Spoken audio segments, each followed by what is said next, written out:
From the racing capital of the world, Indianapolis, Indiana, welcome to season 3, episode number 27 of the greatest spectacle in podcasting, the Seventh Gear Over Rev show, presented to you by our great friends and partners at grimeboss.com. As I've said, makers of these phenomenal skin-safe, heavy-duty hand wipes that remove paint, grease, adhesives, even most of your bitter F1 rants, but yet not all of them. So we appreciate their support. Our good friend and my co-host, the James Bond of podcasting, Mr. John McGrath, feeling a little bit under the weather this week, so he will not be joining us. But that means I have to carry the torch for the Seventh Gear Over Rev show. And we have with us for our final show, our final guest of the 2022 third season of the show. This woman is an icon, not just for females in motorsport, but in motorsport in general. She has been a personal favorite of mine since back in the 80s when I first became aware of her. And we have a lot of similarities here, but she has been at the forefront of the driver development movement here. In fact, she kind of spearheaded that. I would even go so far as to say she's a keynote speaker. She is an accomplished author.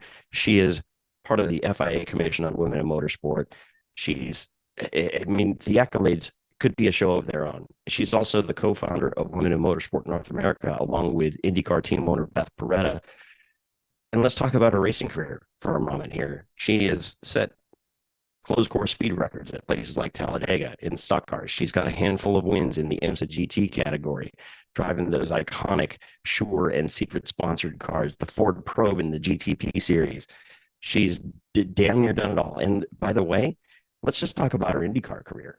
7 Indy 500 starts, not to mention the fact that she was the 1992 Indy 500 Rookie of the Year.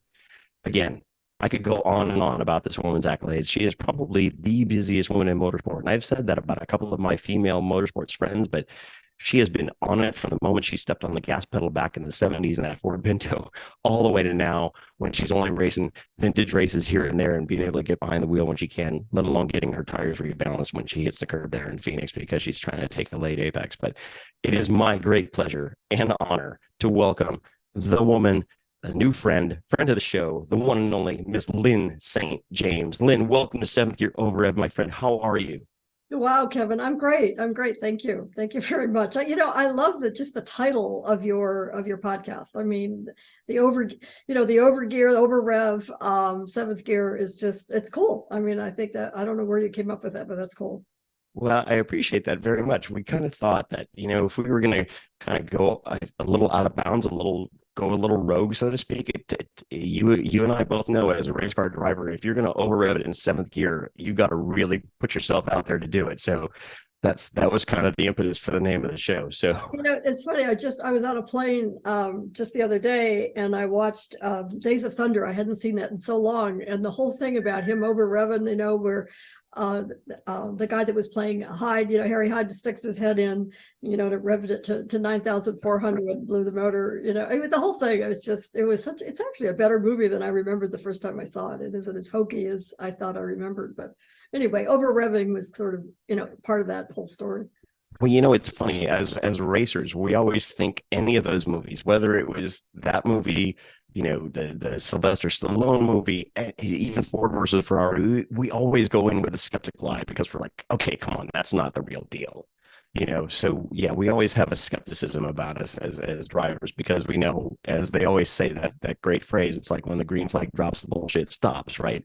So it's like, yeah, then once we watch it, again and again with a little bit of a less critical eye, I think perhaps we wind up seeing things that we didn't see the first time or two. But wow, Lyn, where do we start? I mean, I said this in pre-show. I said, this is like the old Smokey and the Bandit movie where it's like, we got a long way to go in a short time to get there. There's so many things that I want to know that I've heard you say in the past, not just from the racing side or what you're doing on with your involvement in women in motorsports, but just even from a human side, because there's things that you've said that I've heard that really identified with me. But I would absolutely be remiss if we didn't kind of go through your racing career to begin with. And I think you would agree, that most people know you predominantly from your Indy 500 career, but man, you started out as a Midwest girl, man, that thought racing was cool and you wanted to do it and your mom was into it and that sort of thing. And then you started racing a Pinto in the mid 70s and doing well. And I'm thinking to myself, wow, holy smokes, this chick just took the bull by the horns. Is that kind of how it was for you from the very beginning, where you just kind of took it upon yourself to get things done? Yeah, I mean, I think it was hard, in the beginning. First of all, in the 70s were just was different back then. I mean, women couldn't even get a driver's license in their own name until they or a credit card, I mean, sorry, in their own name until 1973. I mean, you had to have a male cosigner. So I mean, we were differently perceived as functioning human beings in society. But I grew up with some strong women, and my mom and my aunt and another woman friend that was part of our circle and family owned her own businesses. And, so I had some strong women role models in my life. I never thought about that then as much as I do now, because people ask me.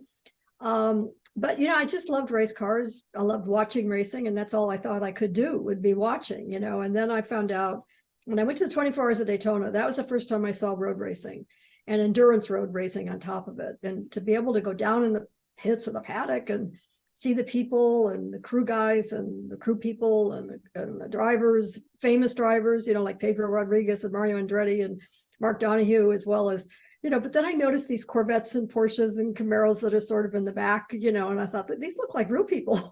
They don't look like superstars. And so that kind of triggered that maybe that was possible. And then, of course, found out about the Sports Car Club of America, which was a hard thing to find back then. Yeah. And, I mean, there was no Googling, and there was not Yeah. all No internet. available. No, I mean, they no. weren't in the yellow pages, and that's where I was looking, and Right. then I found out there was a racetrack in West Palm Beach. I lived in South Florida. So that we went as spectators. My husband and I went there as spectators, just because we found out about this track. And then we found out there was this club, and we became members. And then he started racing first in a Corvette, and I thought it was the coolest thing I'd ever done, just being at the races and being his crew person. And he saw my excitement and my enthusiasm, and he said, "Do you want to do this?" And I said, "Absolutely."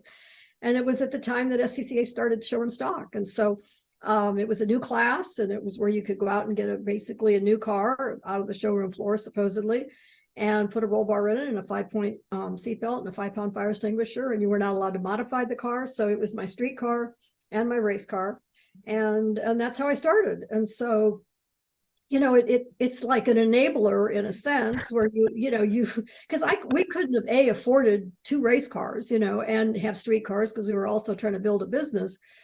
And so, and at the same time, it required or was not allowed any modifications. And I didn't know anything really technically, mechanically about a car. So, so it just, and then we needed a street car anyway. So, it was how it started. And it wasn't simple. It wasn't easy, but it was pretty basic. And as soon as I got behind the wheel, it was so challenging, Kevin. We all think we're good drivers, right? Sure. And so, and I always like to drive fast, and I had a lot of tickets to show for it. So it was like, so speed didn't bother me, and I thought, I said, what's the big deal? I had to go to driver school for, 2 or 3 days. And, and, it didn't take long to figure out how little I really knew about car control and about, apexes and braking and car balance. And, and I mean, it was like just a whole thing opened up about how challenging it was. And so, and it still is. I mean, every time you get in a race car, it's a challenge, and so, That's right. yeah, so it became me. I mean, I was really trying to figure out what the heck I was on this earth to do. And if it was just to be a wife and to help my husband build a business and answer phones and do bookkeeping, and it just wasn't enough. And so this just filled the void really completely, and it has ever since. I mean, it's what gets me up in the morning, whether it's to watch a race, whether it's to work on racing, or whether it's to work on women in motorsports now, or whether it's to, to prepare for a presentation and a speech where people want to hear about my racing experience and about the sport. It's also, so many people still don't know about the sport. And I can realize that through sharing my experiences over the last 40 years, it actually helps other people realize that real people drive race cars. And that you watch Netflix, or you watch all these, Drive to Survive, or you watch a Formula One race, or you watch an Indy race, and we do feel that these people are superhuman. And the reality is, well, they're not really superhuman. I mean, they have found their niche. They found the thing that they do really well, and they've worked their butt off to do it, because you constantly have to work to prepare you physically, mentally, every other way. And so I think I don't want to devalue or dehumanize. I think, in fact, I humanize the realities of what it's like to drive a race car, and I feel like I'm helping. I still feel like I'm helping sell the sport, or explain the sport, to help grow the sport. Yeah, you absolutely are doing that. And you mentioned something that, when we talked again pre-show, some of those more human things you just mentioned a moment ago about, finding that thing. Finding that thing. And sometimes maybe it's more than one thing. And I want to circle back to that here in a little bit. But, when you said that you started at a track in Palm Beach, you weren't talking about the old Moroso by chance, were you? Oh yeah, yeah, yeah. It was Palm Beach International Raceway, or Moroso Sure. Motorsports Park, depending on what decade or whatever. Yeah, but And what that was my ownership home. team had Yeah, it, right? exactly. But that was my home track, which I guess now is going to go away. But that was my home track for a long, long time. Well, on the one hand, we don't have to worry about anybody losing a hand or an arm or a limb feeding the alligators in the river behind the track. But didn't I hear a story somewhere that one of your early races there that you put it in the pond? My very first race after driver school. You go to 2 days of driver school, and then they have that sort of race, and then they Hmm. watch you. They put an X on the next to your number, and before Right. they actually stamp your license, and approve you. And so I was so sure I was watching I was doing everything right, looking for apexes, looking for all those points to points to points, but I was failing to watch my mirrors as carefully as I should have. And the overall leader, they throw a whole bunch of classes in, and the overall leader came by to pass me going into turn two, and I just was caught off guard. I lost control of the car, and it spun, and I always knew about the water down by 9 and 10, on that on the backside. Yes, But ma'am. really, that pond, which we thought was just a little pond there between turns 2, 3, and 4 around that section, that the Pinto went into that lake, or into that water, and literally I crawled out of the car quickly. I mean, I got out of the car. By the time I turned around, I just watched the car go blub, blub, blub. The car totally, totally submerged. It was like it disappeared. Holy smokes. Who knew that it was that deep? And it was like Yeah, muck. I didn't think it was that deep. No, well, it was back then in 1974. So yeah, it sat there for the whole day, because of course they had to keep the races going on, and at the end of that Saturday night, it was watch the divers pull the car out. Right, which I'm sure was all but done at that point, being waterlogged for however many hours that sat there at the bottom of the pond. We flat towed that home, and we just dug out all the muck, and that was my street car. I'd still race that car for the whole season, and Well, that that's what I was thinking. You had to have a double duty car. I'm like, this put probably a bit of a crimp in your, yeah. yeah. I mean, I would turn the fan on, because I didn't have air conditioning, because I ordered the car without air conditioning, even though I lived in South Florida. And I'd turn the fan on, to try to get some air movement, the windows down, and seaweed would literally come out Oh of God. And the I'm sure mud. the smell was quite pleasant as well. Right, right.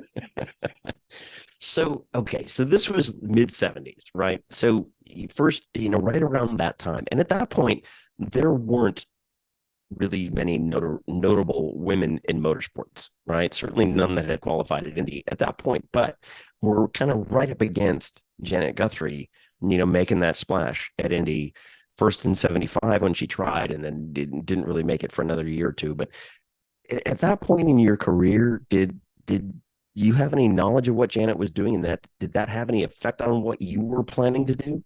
Really, in a way, it did. I didn't remember anything until 77. In 77, I watched it on TV, like all of us, during Sure. the month of May.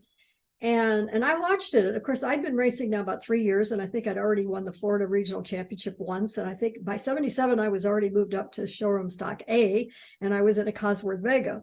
And so, and I was really building my program to go to the runoffs, because it had finally become a national class. So I Right, was because weren't you really, supposed to do like SSC and they didn't have that as a national class and you wanted to right. move up to A anyway? Right, because the Pinto was in C when they split the categories. So I'm like I'm on a mission to qualify to go to the runoffs, and then I watched Janet on television, and I'm like, golly, I hardly ever saw her smile every time they were interviewing, or followed her, not necessarily interviewing her. And I thought, she doesn't look like she's having any fun. And they interviewed, Rutherford and AJ and others, and it was like, God, it's to me, I was getting the real feeling they didn't want her there. They And didn't. so, they didn't want her there. She didn't like to have any fun. And so I'm sitting at home watching this, on my mission mid-season to go to the runoffs that year. And I just remember thinking, I don't want to do that because I'm having a blast. And Yeah, even though not everybody's, jumping up and down, but Kevin, I mean, everybody's so busy getting their own car ready and getting their own car on the track. I mean, the only time you kind of hang out with anybody is at the end of the weekend when they hand out trophies, or maybe at the beer party on Saturday night. But there's really not that much interaction because everybody's busy working on their own stuff. that's And right. I never got I made friends, and I had people who probably didn't like me. I mean, but that's called the real world. And so I just felt that what she was experiencing was not what I was experiencing. And so I just separated it. But Mhm. interestingly enough, in 78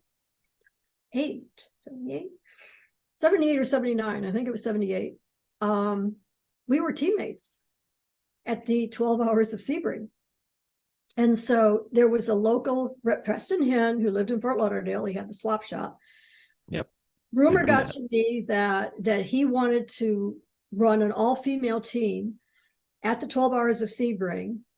And he With his wanted daughter or something too, with his right? daughter, Bonnie Hen. He wanted his daughter, and he wanted then other women. And so to make it an all-female team. And it was his Ferrari Daytona, which was the last year it was eligible. So those cars had to be less than 10 years or less in age, that otherwise they weren't allowed to run in him. So that back then. And so I met with Preston. I had a meeting with him. And he didn't know who the hell I was. I mean, nobody did, but anyway. And so I introduced myself, and I said, I understand what you're wanting to do. And he says, well, what are you going to bring to the party? Basically he wanted me to Money. pay my way. And so I said, well, I don't really have any sponsorship, but let me work on it. And so this is terrible. I found out that the tires that my husband ran on his Corvette were the same size tires that Preston had, that Ferrari. On the Ferrari. Yeah. Yeah. And so I went back to him and I told him, I said, I'll bring tires. And he goes, okay, that's a good deal. What I didn't tell him was that they were going to probably be used tires, because my husband had all of those tires that he had already run that he's I kept in love the it. shop. And so we showed up. So he had Janet Guthrie. So I don't know Janet's deal, but all I know was it was me, Janet Guthrie, and Bonnie Hen. And so when Janet showed up, I'm sure she was mortified that this deal was not maybe however they presented it to her, I don't know, but she didn't have much to say to me or Bonnie. And so we didn't have much interaction. I mean, we didn't not get along, but there was just not much. She was the star, right? And I'm the Sure. local nobody, and Bonnie's the daughter of the owner. I mean, Right. that's, so, and You're Bonnie the third wheel on that weekend date. yeah.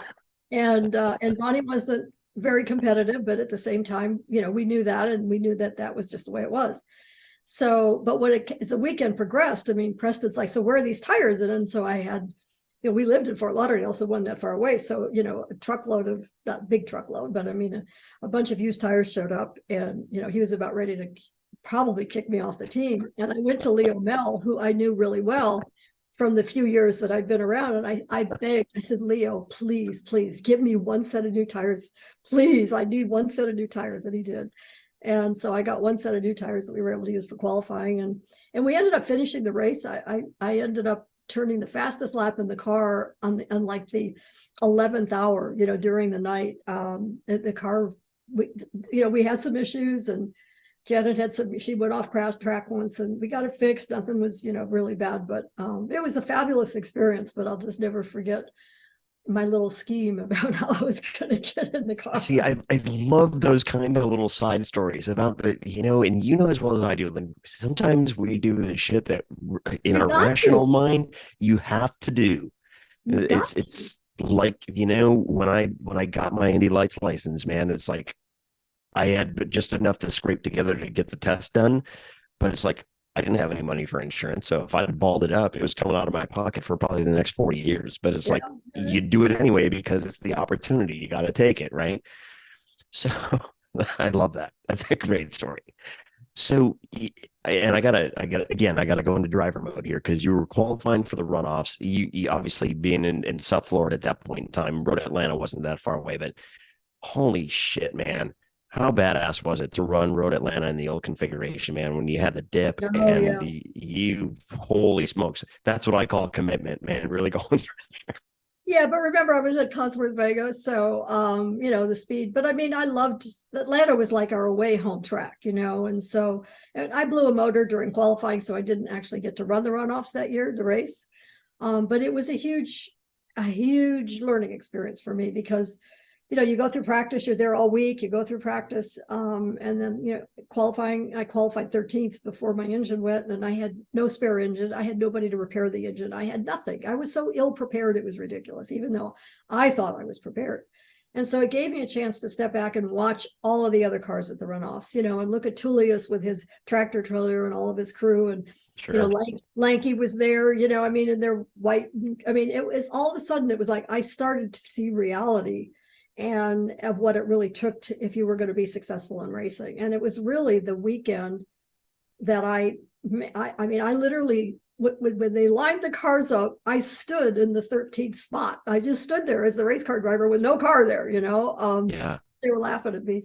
But I realized that I was unrealistically prepared to accomplish what I wanted to accomplish in racing, which was to win races. And to win, you had to have the best equipment. I don't even care even if it was in showroom stock. But to That's right. become a professional race car driver, you can't get sponsors in SCCA. I mean, in other words, I have to go out and get sponsors. It's basically the spectators or friends and families of the racers, back then. You're absolutely right. So that meant to go to IMSA, and that meant to go to sponsors. And then that same month, October of 78, I read an article in Car Driver magazine that was entitled Ford and Feminism. It was like a sidebar about, I think it was about a Mustang, and then they had this little extra article. And I read that, and that's when I started writing letters to Ford, because I figured, they would be the ideal sponsor. But I didn't get them until 1981. So I kept racing, whatever I could race with deals like I just explained. I mean, I raced Sebring in a 935 turbo because I went to Charles Mendez, who owned the event at that time. Oh yeah, Charlie. And yeah, I didn't do a bad deal. I mean, I didn't make up a deal. Somehow he took pity on me or whatever. God knows what I did tell him I would do. I can't even remember. But the next thing, I did get to drive a 935 turbo, at Sebring, with Ralph Kent Cook. And, which gave me some experience. The car didn't last all that long, but I still got laps, in a 935 turbo. Right. I went to the test at Daytona, that's now called the Roar. The Roar. Yeah. But back then it was just a pre-race test. It was early in January. And I walked around, and I had my helmet and suit in the car. And Jim, I can't remember Jim's last name. Busby? No, not Busby. He was the crew guy. And so he was the guy that ran me at Sebring the previous year. Okay. And now he's working for Whittington's on their 935. And I said, I just want to turn laps. I just want to turn laps, in the test. And long story short, I got to turn some laps. So, I mean, it's like, you have to, and I tell these young drivers, you've got to be there. You have to show up. You have to be wherever you could possibly be. And you have to be prepared that an opportunity might present itself. But you have to be vocal that what your skills are, what your desires are. I mean, I don't give a shit about resumes, and you got to have all that too. But today, you got to have portfolios and resumes, but they have agents and PR people and, all this. I said, when you look at somebody in the eyes and you tell them what you're capable of, what you want to do and what you can offer, or find out what it is they need, then you can go to work and go do it. I still believe that the power of the individual and the presentation that you can make of yourself is what's going to make some opportunity happen. Well, it's that human connection, and you're absolutely right, Lynn. It's like you and I could have all these conversations by phone, not even Zoom, but by phone, and talking about this, that, or the other thing. But when you're there in person, you can shake that person's hand, you can look them in the eye, you can convey that sincerity that a text message or a phone call doesn't get through. And I say it all the time to the guys that I coach and that I mentor and stuff. It's like must be present to win, Yeah. right? You Well, must when be I did present to my win. driver development program, one of the things that I forced them to do, it was part of our program, was the elevator speech, and so Hmm. I literally line them up and I'd stand there and they'd have to walk up, introduce themselves to me, shake my hand, and within like 30 seconds, you got to tell me who you are, what you've done, and why you want my attention. Yeah, And if you can't do that powerfully and confidently, they'd have to go back of the line and do it again. And then I would just cycle them through. yeah, And I mean, who was super at it right out of the box? Danica Patrick. really I mean, she interesting. not put me to my knees as she does with a handshake, and then was able to say, "I'm Danica Patrick, and I'm a go-kart champion, and I have, I forget exactly what she said, but I mean, she was able to spit it out, and it's a piece of the puzzle. It is. It is. And actually, as you kind of started that story, it got me thinking. So you've been kind of piecing things together from your SCCA staff. You were writing letters to Ford. It took 3 years for Ford to suddenly say, okay. And if memory serves me correct, it was a 1 year deal. But It it's was like, always I had 1 year contracts for 12 years. yeah, there you 1 year go. contracts for 12 years. So what is going through your mind when finally Ford responds after all the letters to all the different people, all the names that you saw in different articles here and there?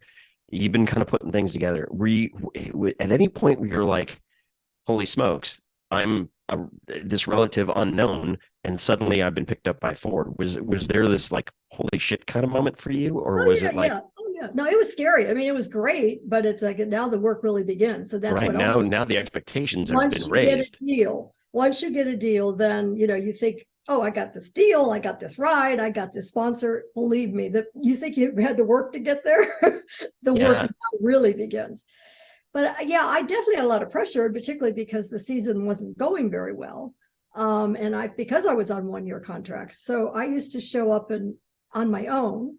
I would call dealers in the market that we were racing in. So I look and see what Ford dealers were in that market. I would contact the dealer, and I would on my own would go in a day or two early and say, "I'll make an appearance at your dealership. I'll bring my car in," because I owned the team at that point. I had to campaign the whole thing. oh, I didn't realize that. I had to put all that together. And so two things happened that season. We didn't have the greatest racing season because, to be honest, they didn't have engines that we could really run very well. And so I was blowing up a lot of motors. And I was in over my head, to be honest, to try to run a team and also drive. But I was making these dealer appearances, and that was going really well. They liked that because in reality, one of the main reasons that Ford got back into racing in 1981 was because they really wanted the dealer network to understand the value of that and they came out with their whole motorcraft parts, all of the racing parts for the cars. I mean, there was a whole business plan around Yeah, that. wasn't that the advent of the SVO Yeah, operation? yeah, Yeah. yeah, yeah. No, exactly. And of course, I didn't know that, but I was doing the right thing, unbeknownst to me, by engaging dealers. And Michael Krenifus, who was then brought in to head up that, he saw, I think, the potential that I had some idea what the hell I was doing, even though I wasn't able to run a team. And so at the end of the season, he goes, "Okay, we have a new plan. I'm negotiating a new contract. We're no longer going to sponsor you and give you money to go, to put your team together. But we're going to team you with Tom Gloy, who we are sponsoring as a team, and we will sponsor you, under the Tom Gloy campaign." Sure. And so that took a weight off my shoulder, where now I was a race car driver. And then throughout that year, I actually convinced them to do a separate contract for me to make personal appearances at dealerships so that I could make a little money, because I wasn't making any money by just, and I had my auto parts business, which covered my rent and so I became a business person, but I at least didn't have to run a race team, because that wasn't going so well. Well, yeah, trying to do double duty. I mean, somehow, some way, Ellen Kowicki managed to pull it off in the '90s, but Man, that's a tall order. That is a tall order. But it didn't take long for you to find success with Ford either. Well, it took, I mean, I didn't win until 85.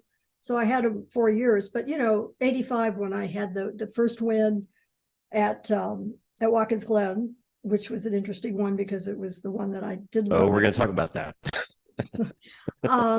so that was my first pro win with Ford. But I mean, they understood, and I didn't know they understood that they were still trying to put their program together. You know what I mean? They were, because they brought Klaus Ludwig over with that Mustang, not the Yeah. prototype, but the GT, which is, and then they had me in the first of the Kelly series, and then Hmm. eventually I got into SCCA Trans Am, and then into IMSA.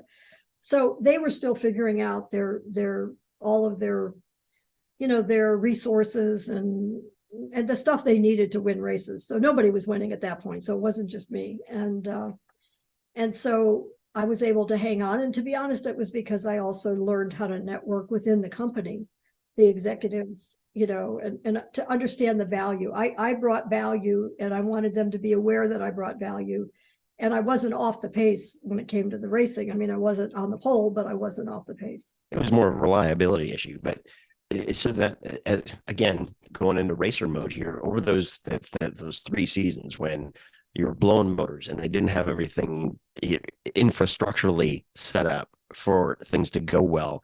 How was that time? I mean, was there open communication? Were you like, holy shit, I'm going to lose my deal? Or Oh, Ford yeah. was, I It mean, was all of how that. It was stressful all of was that. that? No, it was all of that. I used to do. Since you were on 1 year deals anyway, right? Yeah. No, I mean, by August, we were already worried, all of us. I mean, the drivers that were there, but we were all trying to figure out whether we were going to have a deal the next year, and I Mm-hmm. used to do year-end gifts. I mean, I had my own, I used to send postcards. I would create a postcard instead of a newsletter because we didn't have electronic stuff yet. And I would send postcards to dealers and to executives at Ford and give them updates about what I was doing. And I was working. I mean, I was getting interviews. I was doing whatever I could to generate exposure for Ford during this time frame. So I was in the sales mode. I mean, I was in constant sales and activation of what I could do for that company, for that sponsor, and so and worried sick that I wasn't going to have a deal the next year. I mean, it was constant pressure. At one point, I remember I was actually at Pocono, and I think I'd blown maybe my second motor, and I was behind a trailer of somebody's hauler, and I was breaking down. I was like just distraught about, what do I do? How do I get this? How do I fix this? What am I doing wrong? Whatever. And Brad, I can't remember Brad's last name, who was an interesting character, but anyway, he said, "Hey," he had a golf cart. He said, "Get on the cart. What's wrong?" Nobody's seen me cry at a racetrack. I mean, I was like, it would not be. Right. You got to maintain that tough exterior. Don't want And anybody so, to yeah. And try to take so, advantage of you. "What's wrong with you? What's wrong with you?" And I started, and he goes, "You know what you need? You need somebody to ride shotgun for you." And I mean, which is exactly what I needed, because whoever would tell me something, whether it was the engine or the chassis, or I had to believe them, because I didn't know differently. And so Hmm. I was in a pretty vulnerable spot. And so I said, "Oh, good. That's exactly what I need. So should I put an ad in Auto Week for shotgun rider?" I'm like, how the hell am I going to find a shotgun? I mean, it was like, but I had moments, God, I had moments where I was just, I was devastated because this was so important, and I was like, how am I gonna fix this? And I always thought it was me, that I was not smart enough, I wasn't good enough, I didn't know enough. And so I was always like trying to figure it out. So as you're going through all of this anguish, and I can totally relate to that because it's like it can be race to race, let alone season to season, where you're like, how the hell is this going to work? How am I going to make this continue right along the way? Were you already down the road of thinking the backup plan? What am I going to go do? Am I going to just work on the parts business back home, or were you just like, there's no No. other option? I got to figure this out. Well, I mean, I had two people that worked for me in my auto parts business. And so, that was it was already an action, I guess you'd call it. And the backup plan was only, this is how I can sustain a life or a living, but it isn't what I had no backup plan as far as an alternative to racing, because there is no alternative to racing. True that. True that. I feel you. So after all of that time, all that anguish and the effort and everything that you were doing, being ahead of the curve, doing the dealer appearances, sending the gifts, sending the postcards, that it took years for people to figure out that that was a smart thing to do and a way to keep your seat, let alone move up the food chain, so to speak. Things start to come right in 1985, right? You're starting to win. So my You first got win was at Road America. My first win was at Road America. I forgot a about that. mild home track. Mild, With I love that place. you know, it's not a secret because I've been pretty vocal. I mean, Jack Roush owned the team. By the time Hmm. I went through the Tom Gloy, and then at one point, I had Bill Scott racing. We were trying to figure it out. And I have to admit, Ford and I were trying to figure out what's the right combination here. Sure. 81 and 82 and 83 were, and even 84 were like, oh, let's try this, let's try that. And also Jack was starting to show his presence in developing his relationship with Ford Motor Company. And when he did, and I was racing with him, he was not particularly happy about all of this. I mean, he did not see me as a member of that team. And but yet, because Ford hired him or contracted him to run me, he was Forced stuck. the issue. And so I had different teammates, sometimes different co-driver situations. And so at Road America, I was put with Johnny Jones, and we won the race. And it was my first pro win with Ford. And it was pretty cool. It was a great, I mean, it was like a certain weight had been lifted off. Sure. And then the next race, I was given another co-driver because Bruce Jenner was actually my co-driver in the beginning of that season, but he was not always available. And so that's when they gave me other co-drivers switching around. And so we had to have a replacement for Bruce at that time because the other guys were all busy on the team. Right. And I got Whitney Gantz, who's a great little driver, but he's also an open wheel driver at that point. That was his primary I feel experience. like I remember him from like Barber Saab or Barber Dodge or something like that. Yeah. And he'd done, I think, some Atlantic and stuff. Good driver. I mean, really good driver, but he'd never really been in the big cars. And so I just remember when he came off the track a couple of times during practice. I mean, he was doing fine, but he was like breathing heavy and his eyes were big. And I'm like, that's all right. He'll figure this out. No problem. So I started the race, and I swear to God, my hand on a Bible, my hand in, I never planned this. And I was in the groove. I was absolutely in the zone.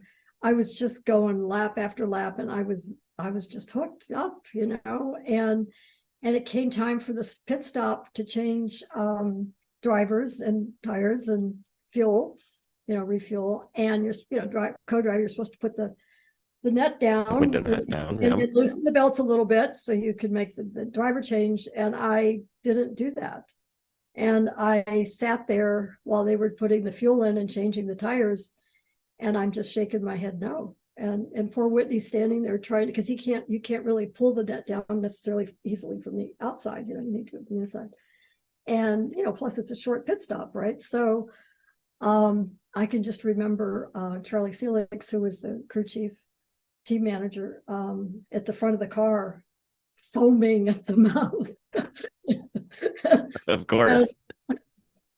And of course I left, and we won the race. And I remember at one point saying, I better win this damn thing because I'm going to be out of a job. I know, it's going to be a shitstorm. It's gonna, yeah. And I used to carry $20 in my race pocket all the time because I knew that at any moment I could probably be kicked off the team, and I would probably need to get a cab home to a hotel. But anyway, we won the race there too, which of course is now in the record books as the first and only, I think, driver to drive solo in an endurance race. It was a 500K. But it was a beautiful day in September, and I was in the zone. And so, and then we went on to also, unfortunately, we won at Daytona, which was the last race of the season. And they put me with, oh my God, Wally Dallenbach. And I think it was with Johnny again, Wally and Johnny. And so I was the third driver in that car. And you were required, I think, 40 minutes of seat time in the race to get points. Right. And they took me out like in 35 minutes, which I didn't know at the time. And Uh, so, because it was only a 250K, it was not sure. really, it was not really a 3-driver race.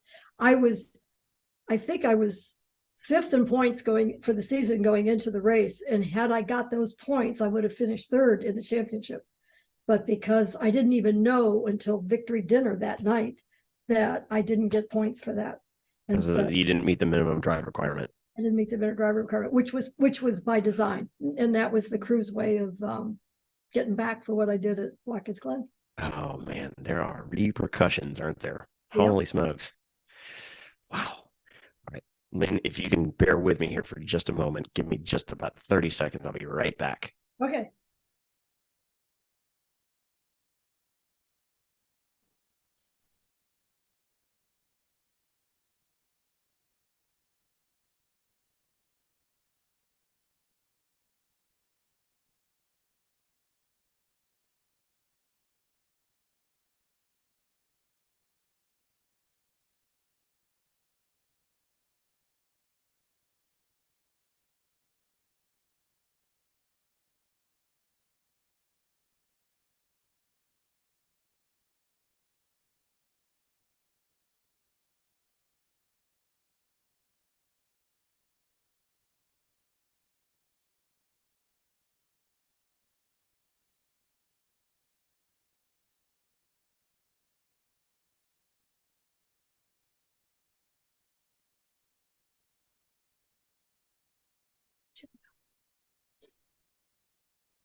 My apologies, Lynn.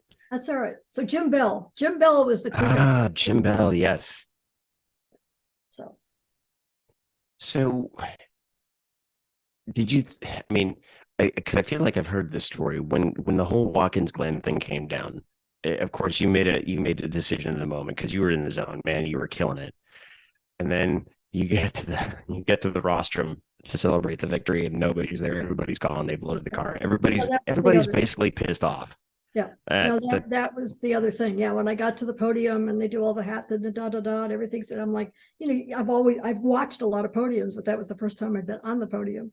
And usually the car's there and the crew's there, and then right, sometimes while if the podium lasts a while, sometimes the car's pulled off and because they go through tack or they do whatever they do to the car. No crew, no car, no crew.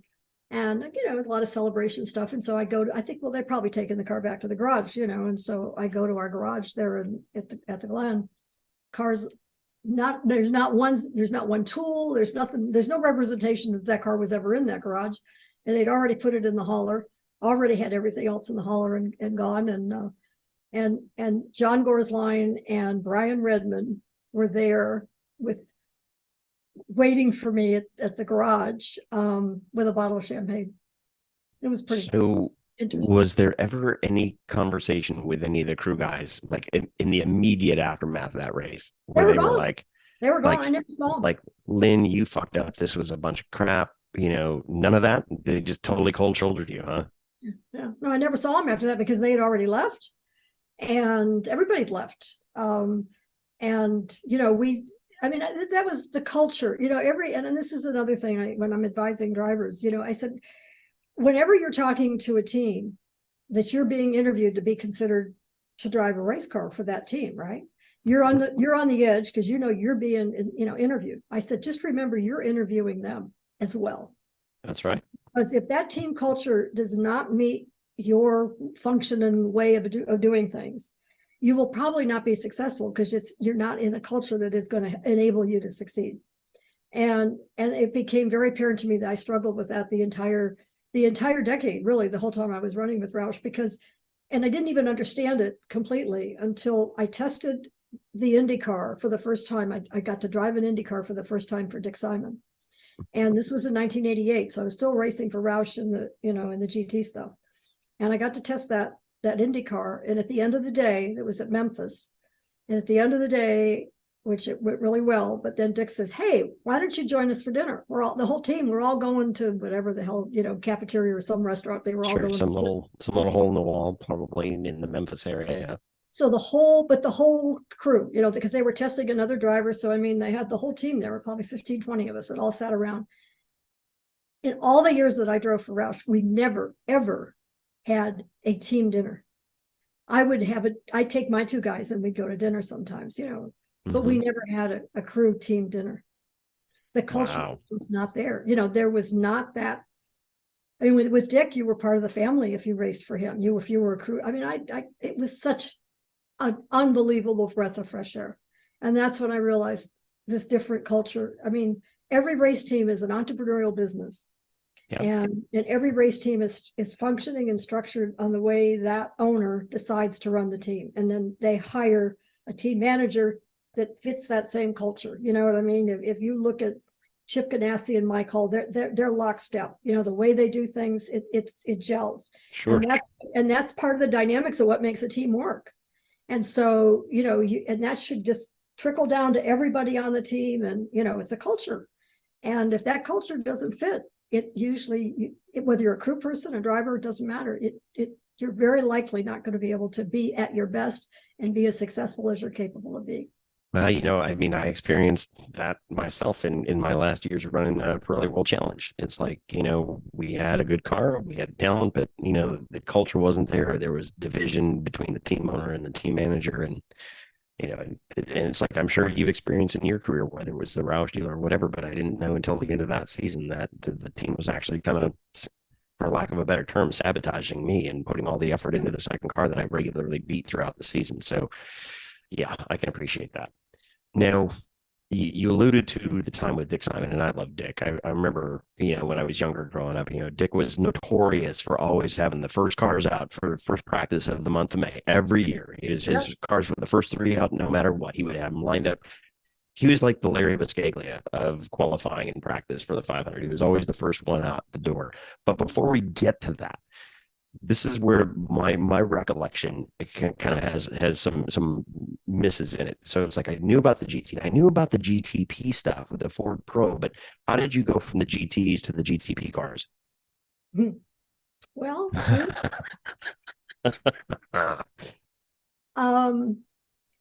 being the racer that we are, or that I am and that we all are, I'm like, okay, this Mustang is fast, but it's a shit box. It won't stop, it won't turn. It's got heavy. a lot of horsepower, but I mean, I'm going to wrestle with this goddamn car, every lap. And I would watch Klaus and the other ones with that probe, and I'm like, oh my God, that car's perfect. That car's everything, Yeah. I want to race that car. Not only that, it's the overall, it's the overall class. I mean, it's the overall, I was running in the GTI. The big dog. So, I mean, you just get these aspirational ideas, and then that's what I wanted. And so I thought, now how can I convince again Kranifus that I can drive the Probe? And so this is the truth, but it's another scheme.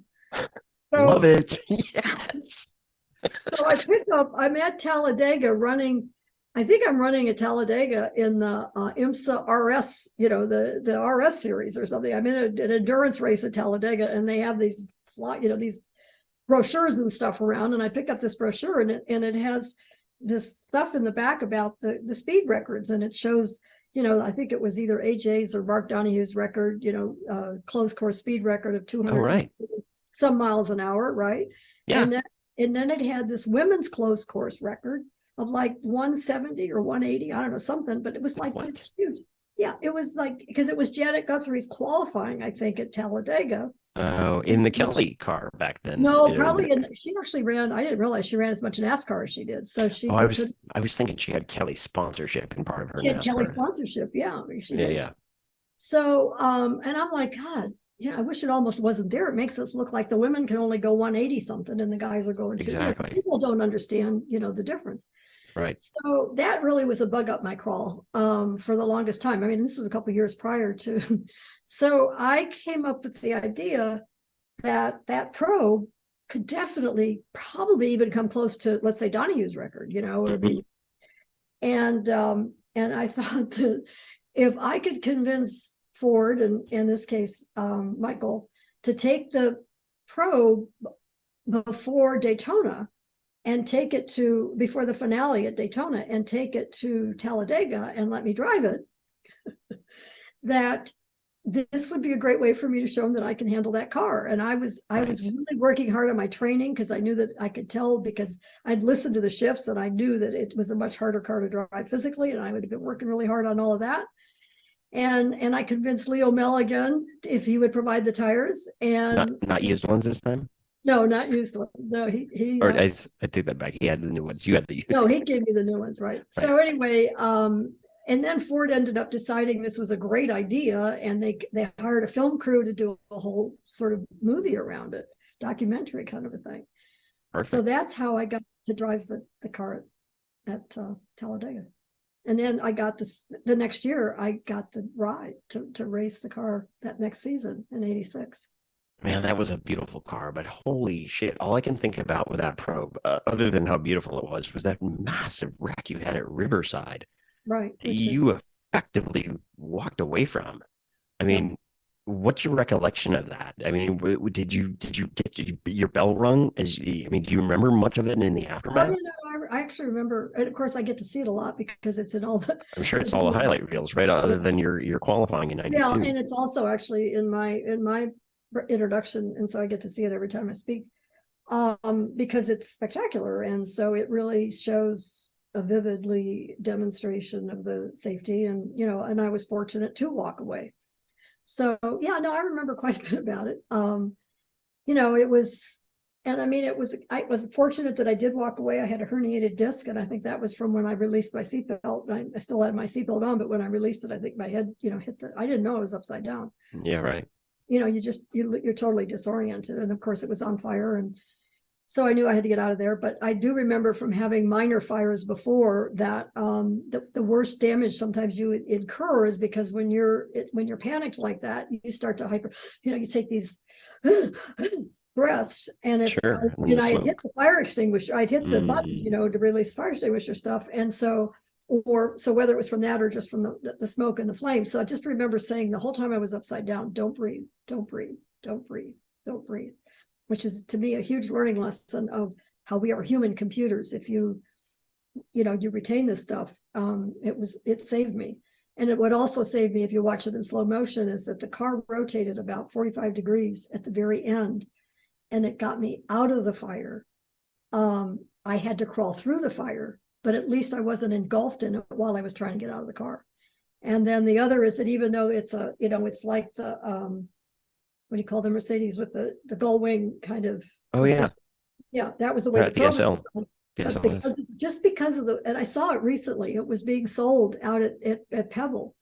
And I saw the car and I looked again at the curvature of the roof, and it has just enough curvature as opposed to being flat that the car, when I pushed that gull wing door to open, it opened. And so just enough room. I was able to crawl out. And then of course I saw Doc Bundy come running over, and I knew Chip was in front of me because that's who I was going through turn one together. I was not going to try to pass him. I mean, we just had a full load of fuel. We had just made a pit stop. We just come off of a yellow. And so I'm like, okay, we're going through this together, and it'll sort itself out as we go down. And so I knew that was Chip, but I had no idea who the other car was that had hit me. And then as soon as I saw Doc, I knew it was him. And of course, I was not very happy with him at that moment. So, yeah. Few choice words, perhaps, at that particular. Choice words, yes, yeah. Nice. Well, we were fortunate that all three of us did walk away. All three cars were destroyed. It was just a dumb move on his part. I mean, I found out later, he was off cycle.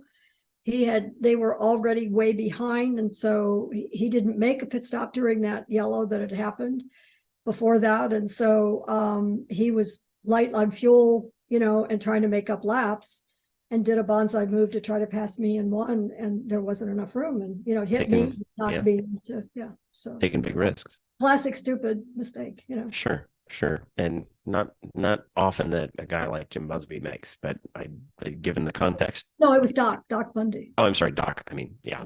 Jim Busby. Yeah, he didn't make a whole lot of mistakes, but yeah, it's funny in racing. When you do make a mistake, they're usually pretty big ones. So it seems to me, just listening to you kind of help walk our seventh gear over rev audience through that career, that you always been looking for the next, right? From the Pinto to the SSA to IMSA and the GT cars, and then the Ford helped to get you to that next step. During these GTP days, if I'm understanding this right, you were already looking for the next thing, right? You're already entertaining the idea of Indy cars, a proper open wheel, full on high level, top end race car. At what point in your career were you like, because I feel like you were like, yeah, this the GTP, man, this is the top. This is it. It doesn't get any better than this. And then at some point you were like, man, I want to get into an Indy car. When did those kind of thoughts start getting into your head where you really wanted to make a move for that? I never, ever, ever, ever thought that I could ever race an IndyCar. But I was a little bit more aspirational maybe than I should have been. I wanted to be with a program where I could shine. I wanted to be with a program where people believed in me and where I could shine. The best season I'd had up to that point, the best program, was in 84 when I had my own team with John McLaughlin and one other kid, and it was in the Argo in GTP. It was a GTP Argo. It was a 3-liter Cosworth. And so we were running against the big dogs because they hadn't started the lights yet. They hadn't started, the right. That was like a year or two before lights started, right? Right. And so, but the car was light. I'd come out of running those heavy, sedans. The car was light. It was nimble. It brakes, it turns, Everything a proper race car should do, right? Yeah. And it had some quirks about it. And then because it was kind of built around me, the seat, everything. I mean, even though Jim Truman was my co-driver a number of times and we had other co-drivers, it was still, they had to adjust to what we were working from my situation, and it wasn't the other way around. And so in all these co-driving situations, which is what IMSA really was, I was constantly, the fabulous win that I had at Daytona with Bill Elliott and Tom Gloy, they're both over 6 foot tall. I had to carry around this booster seat. I look like, so, I'm not saying we all had to do it, Kevin, and I'm not complaining, but it was like I always felt like I was having to overcome more than I really needed to overcome to really shine. Sure. And so, that's what I was kind of looking for, a program that would be like that. But it dawned on me that it would be an IndyCar. But at the same time, I thought, I was getting older, Kevin. How much longer was I really going to have a career at all? Right. Let's face it, when you start hitting close to 40 years old, there aren't many race car drivers still around professionally. That's true. And so it's a harsh reality. Yeah, I was this window kept getting tighter and tighter. And so what was in my brain is that I want to drive an Indy car. I want to just drive one. I want to know what it's like to drive perfection. And to me, that was the dream. That was the aspirational. I just wanted to drive one of those suckers. And that's what I kept telling Dick Simon when I saw him at the races. I said, Dick, I just want to drive an Indy car, please. Someday, I just want to drive an Indy car. I didn't say I want to race one. I didn't say I want you to, just want to drive one. Right. And so in 1988, he called me after the Miami race. And I know I was driving the hell. I was bugging him every race I'd see him because we were running Trans Am a lot and it was a support race, for the IndyCar. I was going to ask how you kind of connected with Dick. So I used to, So he called me. He said, hey, kid, you want to drive an IndyCar? Be at Memphis tomorrow. And literally that was about all he said. I didn't even know there was a racetrack in Memphis. Right. It's a little dinky. It's a drag strip or something. It's a drag strip that they run, and then it has a little roundabout where they're a little bit like IRP. Yeah, exactly. So I got on a plane the next morning. I was on a plane to Memphis, and I got to drive an Indy car, and he was so funny because he gave me the routine, of how he kept rolling the car so I could learn where the clutch was, because he said these things, they light up like a bomb, when that turbo kicks in. And he said, most people that drive these for the first time, they usually put it into the rail, just coming out of the pits. And so, he would prefer that I didn't do that, obviously. So, and then here's another little piece of gold that happened, one of those nuggets that you can't play in. So the guy that he assigned the car to, they signed me to run that car that day. He could have been off that day, right? That day would have been a day off for him if I hadn't shown up. And, that attitude that somebody could have about that kind of like, oh shit, I got to work today. Yeah. So, and Dick's phoned it in. So Dick's going through all this stuff, and then we're having to put rags and jackets and everything behind me because there's not going to pour seat or anything, so they're trying to get me fitted in the car. Right. And so while this guy's doing all that, he says to me, he's a Brit, and he says to me, were you ever at Snetterton? And Snetterton's a racetrack in England. In England, yeah. I was there one day in 1983 when I tested that Argo before I ran it in 82. Wow. I was there one day. And I went, yeah, I was there in that Argo chassis, back in 83. He said, I was there that day. He said, you ran good. Holy crap. How's that for just a piece of magic? Holy shit, Lyn. So this guy was invested in helping me have a good day in my IndyCar test. He went from almost being shitty about could have had the day off to remembering you and suddenly turning his whole attitude and your day around. Yeah. How crazy. What a great little nugget, like you said. Yeah. So they were doing a rookie test with somebody else. So that, with one of Dick's cars, and they had a whole crew around that. This guy was just that one guy that was assigned to my car. And I got to run all day. Dick told him, he said, put 10 gallons in, let her run 10 laps and bring her in. And just keep doing that over and over and over again, because he wanted to keep the weight balance as closely as possible, as opposed to having a big change in the weight balance. Sure. And I literally ran for probably 4 or 5 hours. I mean, I just went out there and I do 10 laps, and I'd come in, I do 10 laps, and then I come in, and then I take a little break, and then I go out, and every time I got quicker and quicker. And and then cool. And Dick left. He said he had to go to a meeting or do something, and then he came back and he watched me, and I got to where I was really liking this car, let me tell you, and I was doing pretty good. And I almost lost it at the end. And then that's when I came in. I said, no, I'm trying too hard right now. I know it. I know I'm going to screw up. And so I came in, called it a day. And that's when I got out of the car, and Dick said to me, he said, we can do this. He didn't say you can do this. He said, we can do this. I'm like, what? Another culture thing. Are you shitting me? I mean, yeah. I really just wanted to drive an IndyCar. I never envisioned. And that's when we had the dinner with the whole crew. And that's when my mission became, I gotta race an IndyCar. Okay. So then the quest really begins in earnest, and you're calling, you're doing your due diligence, you're cold calling, you're hustling, you're trying to make something happen. I'm trying to write proposals. I don't know how to write proposals, so I found a guy that had a PR business in Washington, D.C., who I met when I drove an Escort in 1981. One of the first things I did for Ford Motor Company is I drove this Escort from Los Angeles to New York to do a coast on ethanol fuel. And, that was just one of those shit things I had to do, for having a ride or having the sure, yeah, part of the contract. The guy that rode in the right seat was a PR guy out of the DC. And, we got to be friends, and I stayed in touch. And he was a great writer. And guess who wrote all my proposals? Literally. Lyn, that's smart. That's a smart woman right there. It's about relationships. It's about staying in touch. It's about, and so he wrote a lot of my proposals. He then I went to 150 companies, Kevin, 150 companies that I approached for IndyCar while I'm still racing, this Mustangs for Ford.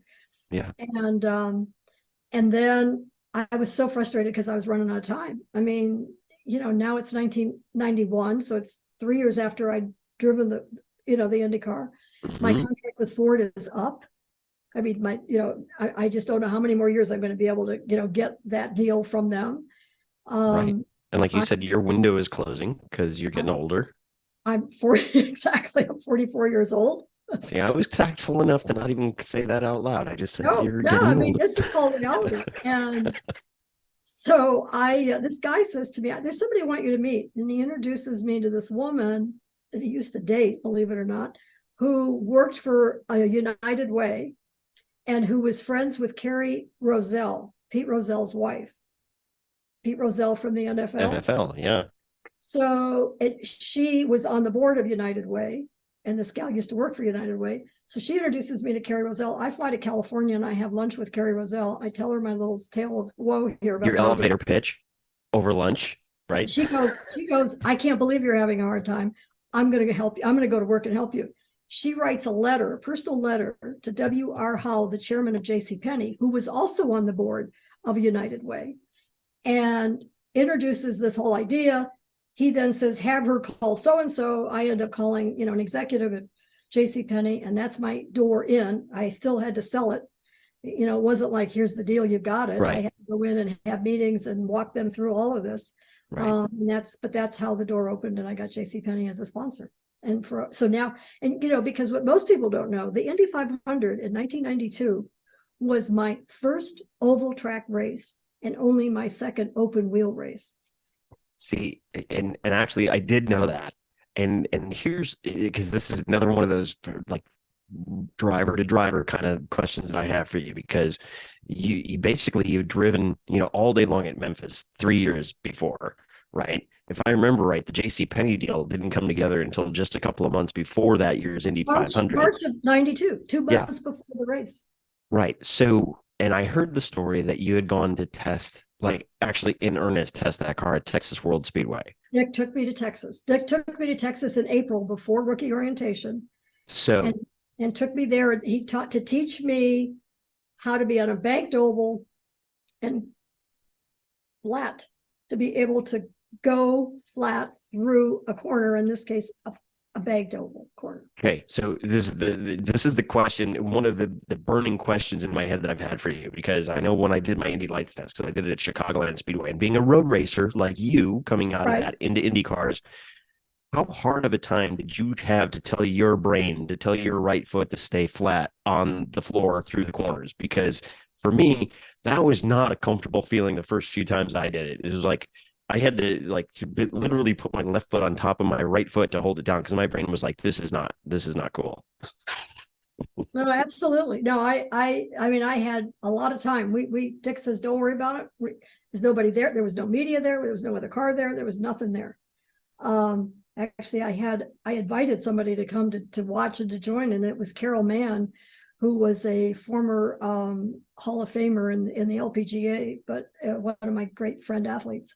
So she was just there to watch and celebrate, but no pressure. Dick's amazing because he's a former driver.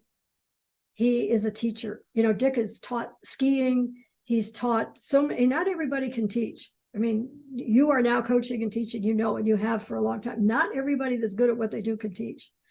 And Dick is an amazing, excellent teacher. That's why he's had more success taking more rookies to Indy than any other team owner. And that's one of the things that I love about Dick. I mean, he didn't have as good of a career as a driver as I'm sure he would have hoped for. But man, I just have so much respect for that guy year after year when he was running the teams and bringing guys through like you. And I say guy, gender neutral, but he was amazing at being able to bring some of the most obscure people that most people hadn't heard of up to speed in an IndyCar that had never had experience with them, and they ran well. Yeah, well, and he brings out the best of you as well. In other words, you take a Scotty Brayton, Raul Boesel. I mean, those were guys that were talented and good. And I mean, not only did I think he took Scotty as the rookie and then, moved him on all the way. I mean, he then went on and worked for Menard. But I'm just saying that, so whether it's teaching or whether it's then taking that talent to the next level. And the other thing he has is a culture that if there's one bad seat, if there's one crew guy who, what happens to the crew guys, if the car doesn't perform, it's the driver, right? They're not going to ever say it's the car. Easy blame. Yeah. And if Dick hears one iota of that coming out of anybody's mouth, man, he just stops it at the heart. I mean, he believes whatever. even if it's freaking wrong, he believes what the driver's telling him, you know, until he can convince the driver that he's finally, you know, that it's the driver that's kind of screwing up. But I mean, he has that ability to just totally build confidence and make sure that all the crew are completely behind the drivers. And if they aren't, I mean, their job's at stake. I mean, because as long as that driver's in the seat, it's because that driver has either brought sponsorship and paid for it, or, you know, or Dick has sold the sponsorship around that driver. So that driver ain't going anywhere. And so the crew member is the one that is it's at risk of their job. And so he's very much behind his drivers and really believes his drivers. And so again, that is not always the case with every team and every No, owner. you're right. And I mean, Dick had that unique ability from having been on the driver's side as well as the team ownership and management side to see both sides of the equation, Yeah. right? To really get to understand both sides. Because oftentimes, and I mean, hey, you've run across whether it was your co-drivers or other people throughout your years in motorsport, and same with me, that were incredibly well talented, but it couldn't contribute jack shit, other than, a heavy right foot. They couldn't, contribute from an engineering side. They couldn't give good feedback. They weren't good at marketing themselves or whatever it was that ultimately wound up shortening their careers, no matter how good they were. Right, right. So a guy like Dick that can recognize and appreciate and get the most out of both sides is a rare breed, I think, especially in this day and age. And he told me over the years, I mean, he just said, Lyn, I'm so sorry we never could do a full season together because we never really got to see what you're capable of. But he said, of all the drivers that he worked with, he said, I had some of the best feel for the car. In other words, I didn't have to I didn't have to tell him what to do, but I could tell him what the car was doing, and that's critical. I mean, that's critical. Well, you know as well as I do, and especially that relationship you had with Dick. It's like that chemistry, whether it's with your team manager, your engineer, your data guy, whatever it is, when you've got that chemistry. And I said we had a lot of similarities in various points in our career paths. It's like if we'd only had a full season, like, whether it was you with Dick or me with my PWC stuff, it's like it's always the infamous, coulda, shoulda, woulda. But there's certain things and certain achievements and things that can never be taken away, especially when it comes to those relationships that you talked about earlier, and that networking and those people that you have these lifelong memories and bonds with. So I can well appreciate that for sure. Yeah, yeah. So I mean, a lot of the seasons were frustrating, and some were pretty ugly actually. But in most cases, means Kevin, in the grand scheme of things, I'm so blessed. I'm so blessed that I've been able to have those nuggets that I've talked and shared some that, that enabled some magic to happen. And then to just, because between that and probably my stubbornness, and my desire, that enabled those new opportunities to still develop into something and provide some kind of a, ROI to whoever was supporting it, whether it was the team or a sponsor or whatever. And, I will outwork anybody, but I will also be thankful and grateful because I really am. Well, and that's an amazing attitude. And I wish more people in positions like yours and mine and up and coming drivers kind of could see now what we see now, because oftentimes they don't put the whole picture together until it's too late. That said, you had an amazing, stretch run there at Indy, taking rookie of the year in 92. And I'm not going to talk through the entire, all of your 8,500 runs, but I just want to touch on a couple things just out of my driver curiosity from that rookie year. Man, you went from, generally practicing in traffic to qualifying on your own, which is a totally different deal. And I remember an IndyCar friend of mine, when I did my lights test at Chicagoland, he's like, okay, that's great that you did that and you passed your test. But now remember, imagine on race day when you've got 32 other cars around you and 400,000 people and the first turn narrows down like a funnel.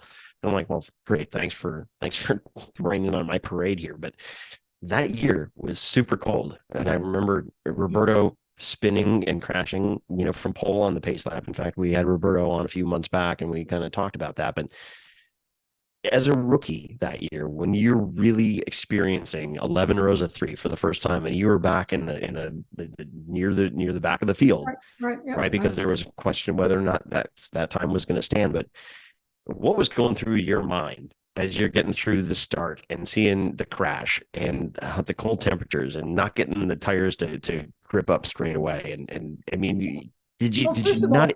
Was it like you didn't know what you didn't know because you were new Oh, at the well, that's time? true. No, that was a lot of the you didn't know what I didn't know. So I mean, a couple of things. First of all, I don't think hardly at all during the months were we around a lot of other cars in traffic.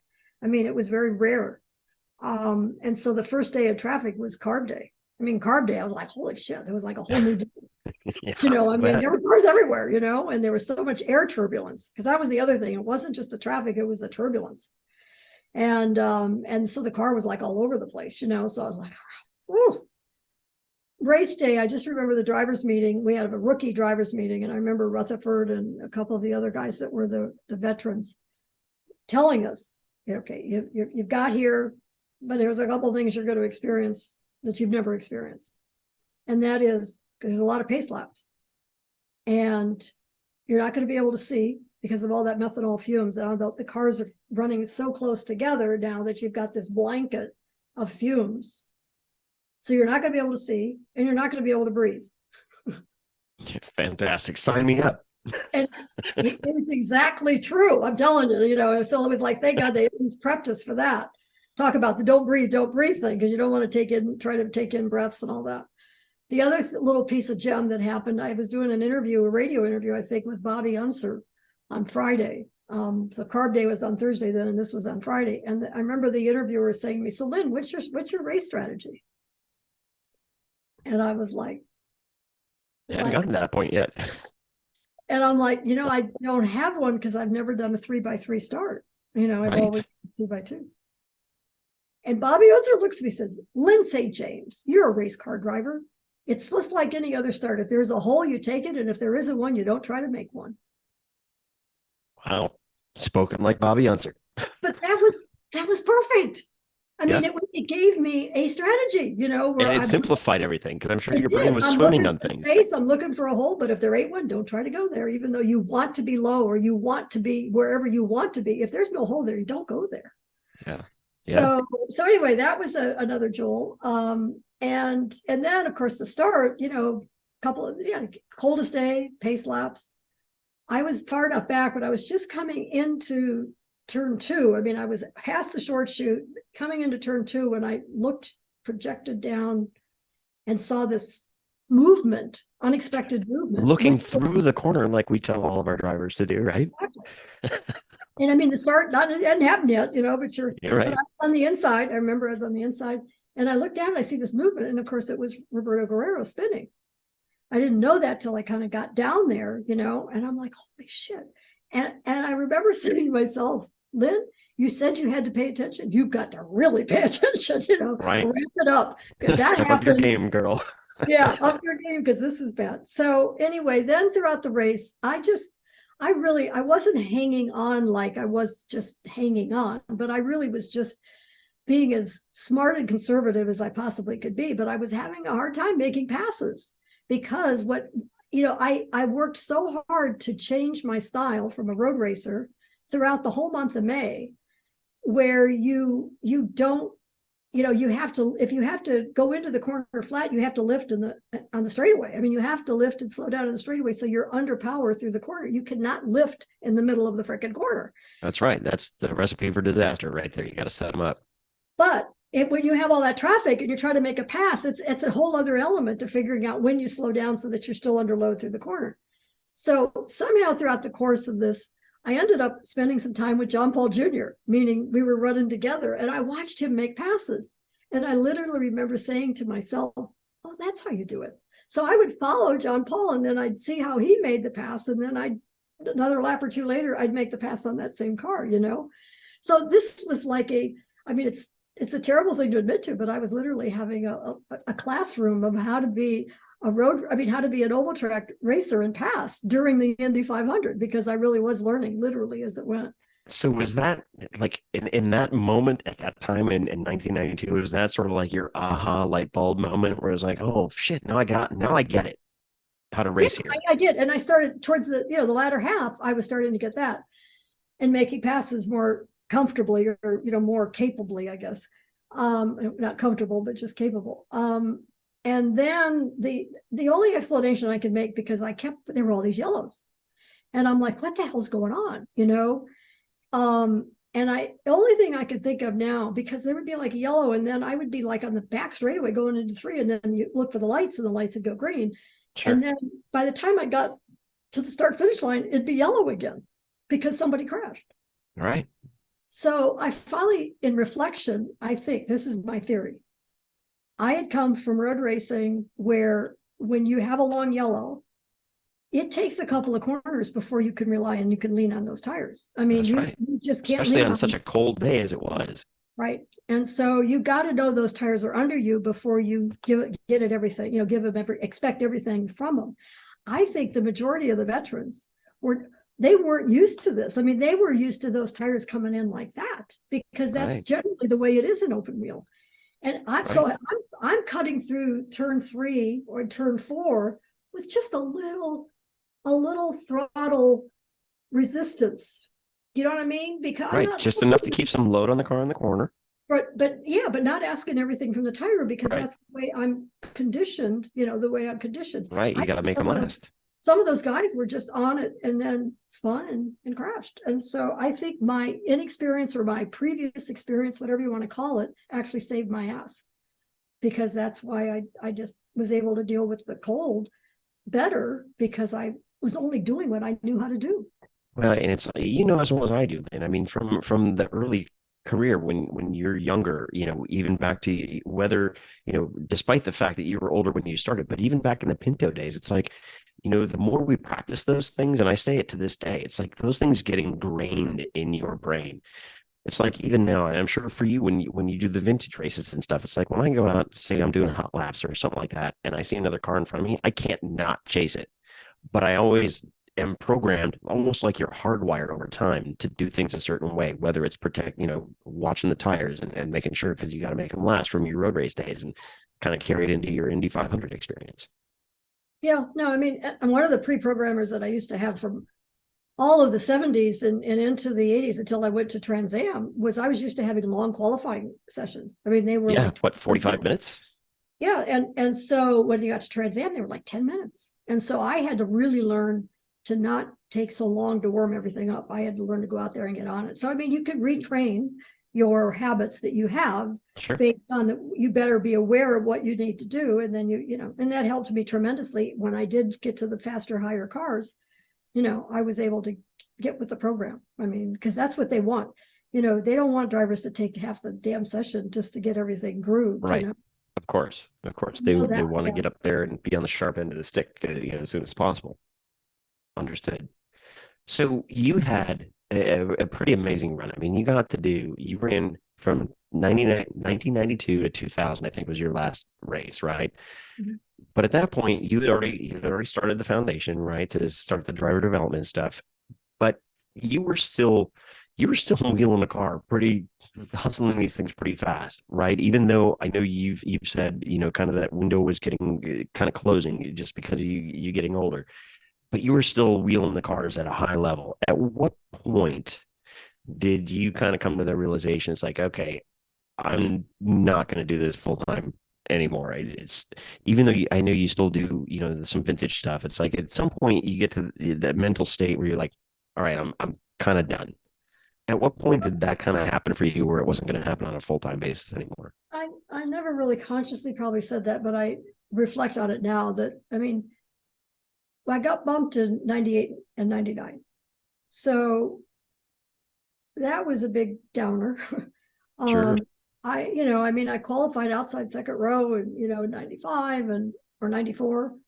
And, and I was still getting better. I mean, in other words, I knew if you're really honest with yourself, I knew when I was getting better, and felt that way. And then when they went to the IRL and it changed and the whole weight balance of the car changed and the power plant changed and everything changed, I wasn't happy in the car.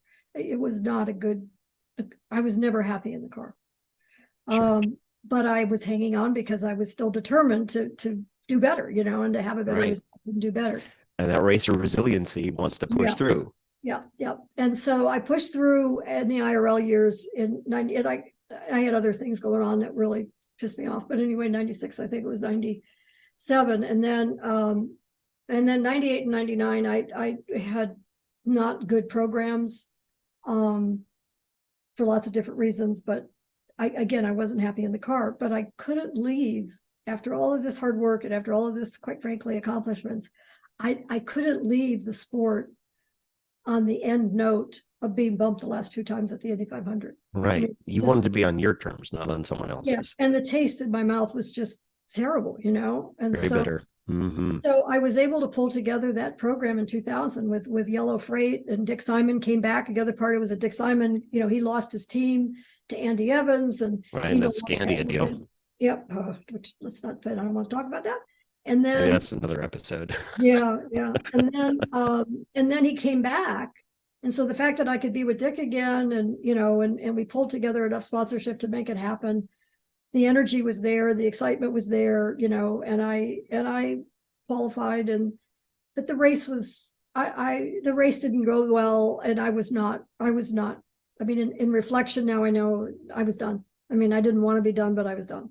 Yeah. And so, and so it wasn't like I was done racing, but I was no longer at the top of my game mentally, and I mean, as much as we want to deny it, age starts to come in and mess with reaction time and vision and things that, you hate. So, Well, and let alone, the drive to deal with calling 150 different companies to be told no, to be kissing all these frogs before you meet the prince, to go chasing all these. As you get older, you get less tolerant to that stuff. I'm sure it's kind of that way with me. yeah, but in 2000, even though I say I reflect on that now and know I should have ended it there, but I was still trying to put a deal together for 2001. And Sure. that's how I ended up getting the book deal. I mean, I ended up contacting a publisher because I was going to try to do one full season in 2001 and have a book, sort of follow me through that final season and make that on my terms, my final season. Sure. I got the book deal, but I didn't get any sponsorship. And so, so it turned out I had to concentrate on writing the freaking book. And then the book was then about reflecting on all of my career, which was the best thing that could have happened to me because I never really appreciated much what I'd already done previously. In other words, it was like, well, that was in the past. I was always looking for the next race, the next program, looking forward. And by doing that book, I had to go back to the Pinto, I had to go back to the Vega, I had to go back to the Corvette, I had to go back to all those things and start to recognize and appreciate, I'd forgotten about that. I forgot about that. And so it was the best healing that I could have ever done, which was to write the book. And I got paid to write the book, which was another nice thing. So it kind of covered for not making any money racing at all. So anyway, sometimes life shows up in a way that we may not expect it or we don't plan it, but it does show up in a way that often gives us the direction about what we should be doing next. And probably at the not the perfect, but the proper time for that to happen. Yeah. Right.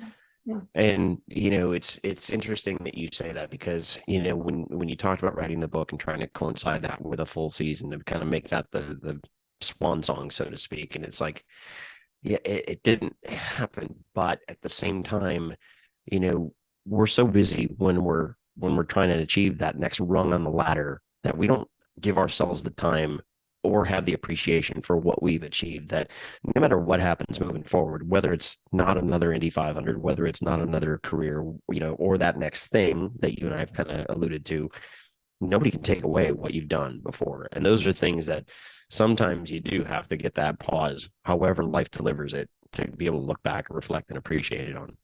Yeah, because I just hadn't really appreciated it that much. And the other thing, I've always been accused of trying to do too much anyway. And I think if I tried to run a full season and write a book about it, I think that would have probably been another disaster. So sometimes I always say God prevents you from doing the things that, that you really shouldn't be doing anyway. So despite our best efforts to prove that otherwise.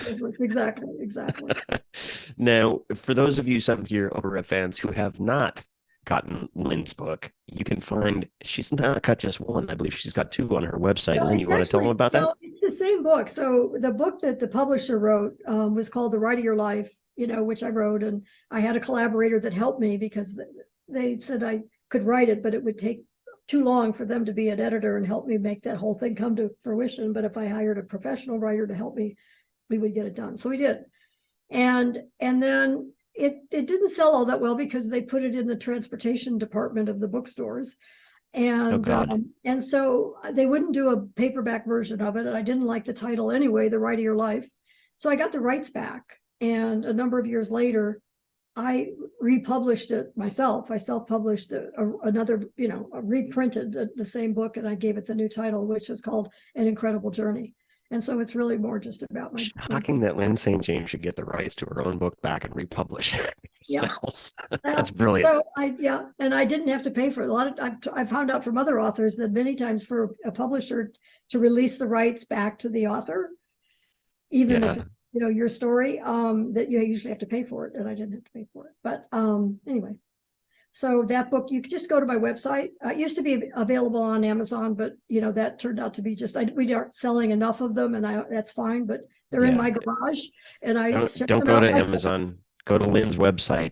And go to my website. I ship them, and if you put a note in there, I'll autograph them. So no extra charge. That's right. So go to Lyn's website and buy one from her directly. It's an amazing story, and thank you for sharing the little tidbits and those little nuggets through that part. But I want to shift gears here for a little bit, because we've gone quite a bit talking about your career, which needed to be discussed. But I also want to talk about your involvement in women's motorsports now, because there's a whole lot to unpack there. You've been involved with that for a long time. You recently, and I forgot to God, there's so much. I was almost out of breath from the earlier intro. I almost forgot to tell you, seventh year Over Rev listeners, but Lyn is also a recent inductee into the Automobile Hall of Fame. So congratulations on that, by the way. Don't want to overlook that by any means. But you've got the Women in Motorsport North America that just started earlier this year, along with Beth Peretta. I guess where I'm going with this is that there seems to be an increasing or growing movement, in my opinion, of organizations looking to help gain women a stronger foothold in motorsport. Not necessarily as drivers. They could be engineers, they could be team managers, they could be PR people, whatever it is. Because you've been involved with a lot of these driver development programs and women in motorsports and these foundations and things over the years. Why now for women in motorsport in North America? I really don't know why, other than it's right. I mean, timing is everything. And, you mentioned, I think I created it with the words driver development program. There were no other driver development programs in 1994 when I started the driver development program. I think you pioneered that. Yeah, and because I remember so many people in racing say, "What's the driver development program?" And I said, "We're developing race car drivers." That's pretty much clear what it is. So, because they had to be race car drivers to come into the program, we weren't trying to get new drivers. We were trying to take the drivers that were out there, give them the tools to accelerate their success, and we did that for 20 years. And quite frankly, Kevin, it just got to be. I felt like I was the Lone Ranger. It was like. I was doing it on practically nothing and asking everybody to volunteer their support and their expertise, whether it was Bob Bondurant School or Skip Barber School to provide the cars, and then all of the people that I brought in, and I was very proud of it. And it was we had some good talent that come through, and that we contributed to their successes a little bit. We've helped them anyway, but it was just not resonating, and it was the time wasn't right. And so, but then, Beth, when she did what she did at Indy last year, when she put a female-owned, female-forward, 60% of her team, of her crew were women driver. It was, the woman driver wasn't new, but the rest of it was. And I went down that morning, on race morning on pit lane, and I always walk pit lane, in race morning. And I wanted to go down there and wish everybody good luck. And I saw these gals in their suits. And these were just gals that were ready to work over the wall. They were so ready to work over the wall. You could just see that. They weren't just standing behind pit lane, behind the pit wall. Yeah, when they trained and practiced, they kind of followed that story. And I knew that, right? So, but I just went down there but I saw them, this collective group, and it just stopped me in my tracks. And I said, to myself, I said, I never realized how alone I really was until I saw this collective force, this collective group. And it just took my breath away. And I mumbled some things to them and wished them luck and gave them some, eyes up and, whatever I could say to make them. And I turned around to Beth And I started to cry. And I mean, we hugged each other. And I said, I never knew how alone I really was. And she said to me, this is for all of us. Yeah. Yeah. And and then of course it's race morning. So I mean, I split and things happened. And but I kept in touch with Beth after that. And then we got together August. So May, was their 500. And then we started talking in August, and we started to gather other people. I looked at the people that I knew and the people that she knew that we thought that have a mentorship mentality, who really do want to help grow the sport. And we started having monthly Zoom meetings. And as a result of that, an organization, we decided we needed to get organized, because I'm very much about that anyway, and created Women in Motorsports North America. Got our 501c3 status approval and went to work. On top of that, as you well know, you mentioned, I'm also now on the Women in Motorsports FIA Commission.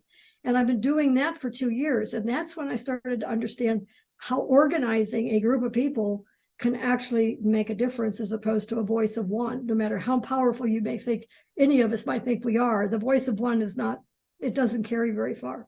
That's right. And so that gave me great groundwork and understanding. And I'm now on the ACUS board as well. So people don't even know what ACUS is, a lot of us, but it's the Automobile Competition Committee of the United States, of which all the big bodies are under. So all of a sudden, in fact, I had a friend who I was trying to explain all this to, who knows nothing about racing. And she said, Lyn, what you're telling me is you've always had a voice and now you have a megaphone. And I'm like, that's a great way to distill that down. So that's how things evolved, unknowns to me. And then you have all of the social injustice that's been happening these last few years, with the Floyd thing. And I mean, I think this whole DEI, diversity, equality, and inclusion, is elevated to an important, valued business. It's good for business. It isn't a check the box. And it isn't just, oh, I don't feel like I'm getting somebody patting me on the back. Oh, Lyn, thanks. You're really, you're carrying the load for us. Thank you very much. And then move on. It's now where people are saying, help us. We've got to figure this out. I mean, this is the future of the sport. If we continue to rely on the regurgitation of the people who love the sport, and then the next generation, the grandkids and the kids of the people who love the sport, and then you hope a percentage of them continue on, and that it's just going to make, it's like SCCA still has 50,000 members. They had 50,000 members back in 1974. Right. It's not going to grow unless there's a way to grow the audience, and people are interested in people, and to grow the opportunity. And women need to be invited. And Women do you need to think be invited to anything. They need to be invited to a party. They won't just show up. Most women that I know don't crash parties. Guys will crash a party in a heartbeat. True. That's true. Yeah, most of the time we don't know any better. It's just in our DNA. We are different. We are definitely different in many, many ways, and we have to celebrate the differences, and we have to have a voice at the table. As Beth says, I love the way she puts it, is that we need a seat at the table, not to put anybody else away. We're not trying to displace somebody else. We're trying to make a bigger table. Yeah. No, that makes perfect sense. Yeah. And here's the thing that I think about, and I think I already know the answer to this, but I'm going to ask you anyway. As a driver, and I'm sure you would agree, but to me, the car doesn't know whether it's being driven by a man, a woman, an orangutan, a fish for that matter. And I think back, being an older driver myself, I'm like, okay, we had, even before Janet qualified in 77 or 78, we had Arlene Hiss was involved. We had Denise McCluggage driving race cars. We had all these great women before. And then we had you in 92. And then we had Sarah Fisher and Danica and all the 9 other women that qualified for the 500, let alone drove in other IndyCar races. And I'm thinking to myself, haven't we already crossed this bridge? Why is this still an issue of women in motorsport? And I'm thinking, and maybe I'm just thinking of this differently, but I never had a problem with it. I know, like back in Janet's day, Bobby Unser and those guys didn't want her around, but I'm like, why are we still fighting this battle? Is this battle not already been fought and won? It's not an issue. First of all, it's not an issue. It's not like we're fighting an issue. It's because guess who decides who drives race cars? Guess who works on race cars? Men. We were just taught the majority of men, yeah, and for sure the decision makers. Fortunately, now we're getting more women engineers and women in other disciplines. So it isn't an issue. What it is it's an expansion, and it has to be an expansion that is encouraged, and that adjustments have to be then sometimes also made to, because if people don't see that, if you can't see it, you can't be it. It's called humanity. It's people who make the sport. It is what it is. The car doesn't know the difference. If anything, that's the beauty of why the drivers, that's the one part of it. It's a co-ed sport. It's a gender neutral sport. The car doesn't know the difference, but I can tell you the crew chief knows the difference. The guy changing the tires knows the difference. The guy building the engine knows the difference. And if they go, oh shit, I got to do this for the broad, I'm not going to give it my all. I'll be late tomorrow for work. You just don't know the dynamics that sometimes undermine the ability for that female to be fully integrated and successfully integrated. And it takes the best and the brightest as well. We don't want to fill numbers. This is not a quota thing. This is a case of, we want to make the sport better, and we want the sport to grow. And to do that, we have to encourage more opportunities for women to want to be in this business. And we have to let the guys who are in this business to know, we're not taking your seat. We're going to add more to the puzzle, and you got to like us. Or not like us, but you got to like the idea, and not sabotage it. So do you think for all these years, because I know, you and I are good friends with a lot of the females that have been a big part of this, and for lack of a better term, and forgive me if I'm misnomering this, movement, if you will, the Shea Holbrooks, the Pippa Manns with Shift Up Now, and those kind of projects to really get more people focused on this. And I've had numerous conversations with Pippa about this, with her struggles to gain funding to run the 500, and it's the males that are the chairman or the decision makers of these companies that, for whatever reason, don't believe that a woman can do the same job as a man could. Is there still, in this day and age, with all of the diversity and inclusion and equality things that are going on around the world, not just in this country, that there's maybe still a little bit of that old boys network thing that's still working against the women having a bigger role in motorsport? Well, there's some of that, but I also got to defend a lot of the decision makers. Every person who decides to sponsor a race car driver or a team believes that driver and that team's going to win. That's why they're sponsoring them. They believe, and they've been sold by the team that we can win. Right. A woman hasn't won yet. A woman hasn't won enough at that top level, at the very top levels of IMSA. The only ones that are doing it are drag racers, the NHRA. And, they've got a feeder system that comes through their junior dragster program. And, they are demonstrating how capable women are and how capable women can get sponsors. It's a struggle for everybody to get a sponsor. Sorry.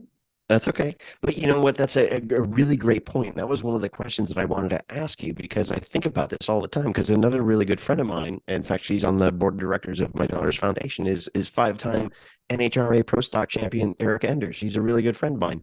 We just had Erica on last night on Wednesday night on ePart Trade. I love Eric. Eric is awesome. That's what has to happen. And so, but how's that going to happen? It's like, okay, Jamie Chadwick just got a ride with Andretti. To run in Indy Lights. Mm-hmm. God bless. That's fabulous. But she needs to win. I'm sorry. She's coming off of these championship seasons in the W Series. She needs to demonstrate that she's got. She doesn't have to win the first race or every race, and it may take 2 seasons. Excuse me, because not everybody usually showing up as a rookie is pretty hard to just nail it and win. But she's got to be competitive, finish in the top 5, the top 3, in enough races next year. Hopefully win a race or 2 and maybe run for the championship the next season. But that she just can't be on pace, because if you're 2 or 3 or 4 or 5 or 10ths of a second off and be at the back just because you were capable enough, you know what I'm saying? That has to change. The delivery of performance of the gals that are out there And that's why I'm really excited this year, because we got Sabre Cook is going to be running in the Porsche Carrera Cup with a championship team. We've got Hannah Grissom running in GT4 at Aston Martin with a championship caliber team. So we finally have championship caliber teams who have put women in their race cars. And now if they could make sure that they deliver all of the support that it takes for that woman to win, and we have women starting to win at a high enough level, I think that's going to be the tipping point of changing people's perceptions. Well, and even in Europe now, you've got Iron Dames racing that's actually starting to show some real progress and achieve some results. But just to backtrack for a moment, because I've often thought about this, and you're the perfect person to ask this question of, because as you alluded to it, in drag racing, obviously Erica is a great example, but there are so many female drag racers, and yet there's not seemingly enough in, whether it's sports cars, open wheel cars, Indy cars, whatever other form of motorsports. Is that because NHRA has the feeder system? Is it because the financial obligation is not as high as it is in the Indy Lights, sports cars, Indy cars? Is it a demographic thing? Why is it that there's seemingly so many more female drivers in drag racing, whether it's bikes or cars, versus other forms of motorsport? Well, I'm not familiar enough with the budgets of NHRA. I mean, the top levels I know are pricey. You know what I mean? To run an Erica Enders kind of program, or a Leah kind of program, or but at the same time, let's face it. I mean, when I find out the numbers that it takes to run in the WRL or to run in the SRO. I mean, fortunately, Toyota's now come out with a series where they're going to have an incentive program for the female finishers. But right, Ashley Freiberg, anyone. And on the flip side, it's hard to win if you can't even raise enough money to race. You know what I mean? And then when you do raise the money, you're at with a lower team, because you're just trying to. That's all the funding you could get. And so it's a chicken and egg. We don't have enough. That's true. We don't have the numbers. Why do we not have the numbers? Because we don't have a feeder system. There's not the go-kart. I mean, I don't understand why IndyCar doesn't just own go-kart, and have that all part of their feeder system. Right, SCUSA or whatever. NASCAR's, I think, starting to work closer with USAC, and then USAC could be running closer with IndyCar, and from the quarter midgets, and so there isn't a pathway for the ones that are truly serious about how to go up that ladder and how to work their way up. So they've got to pay more attention and invest They, meaning the sanctioning bodies, need to invest in their future talent. And I don't mean sponsoring them, but I mean connecting the dots of how that feeder system should be feeding to them. Right. And kind of along those same lines, you are also on the FIA Commission for Women in Motorsport, and the FIA just announced that they're rolling out a feeder system.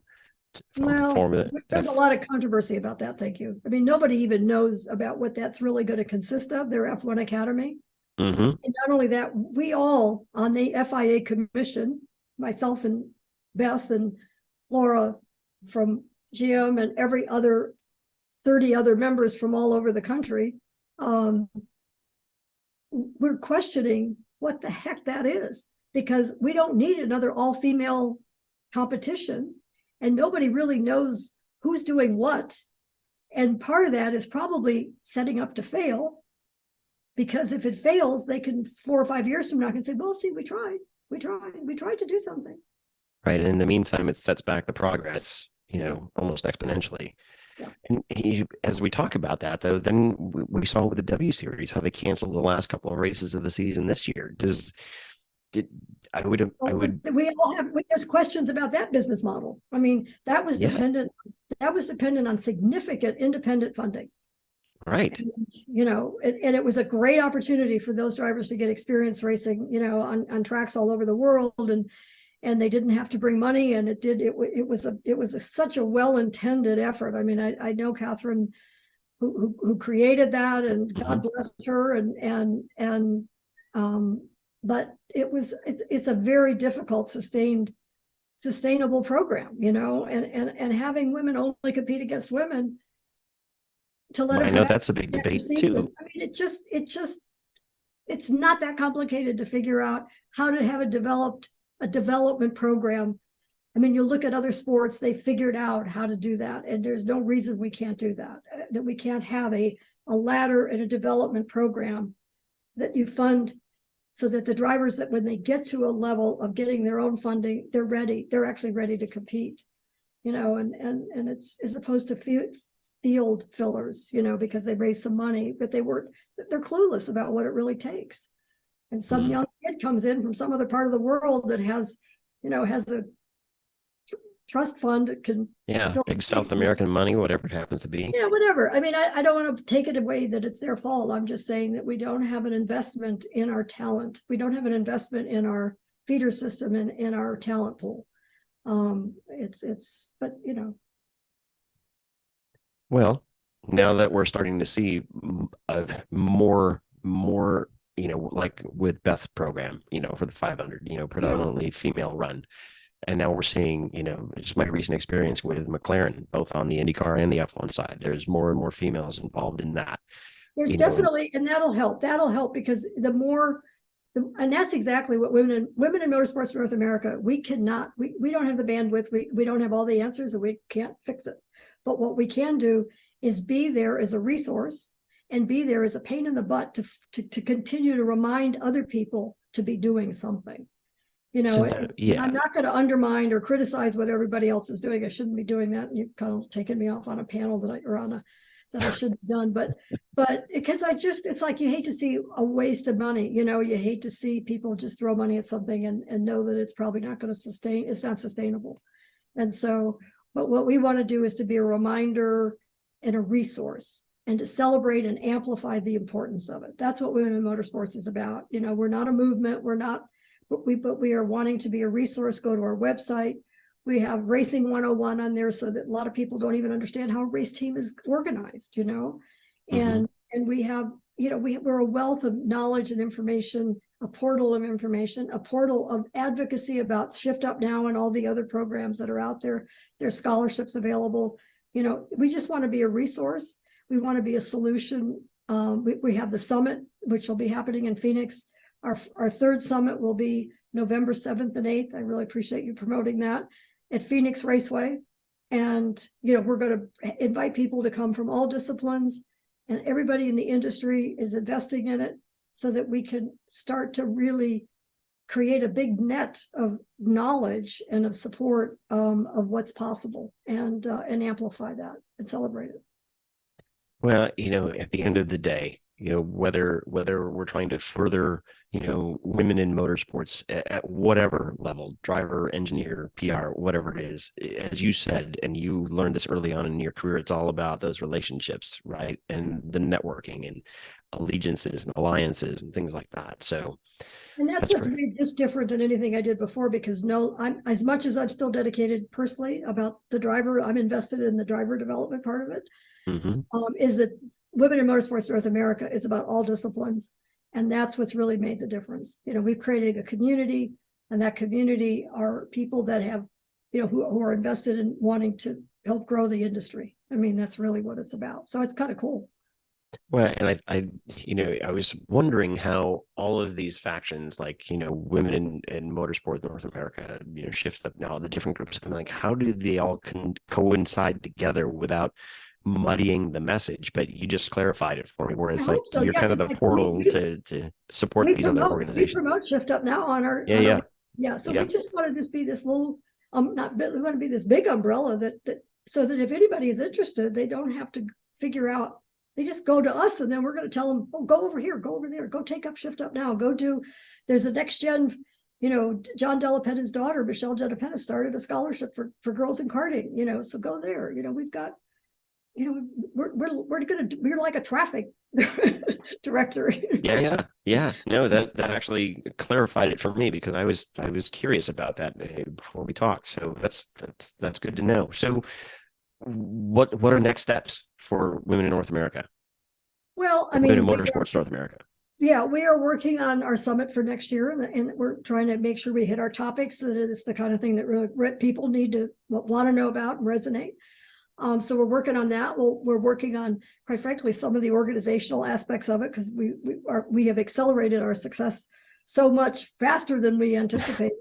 which is a good thing. Yeah, it is, but I'm exhausted. Some of that, or organizational stuff, and then we're working on internships and mentorships. Our mentorship, Beth has actually been, sort of took the lead on the mentorship, so that once a month we have a mentorship program that we're offering online, virtually, that people could sign up for.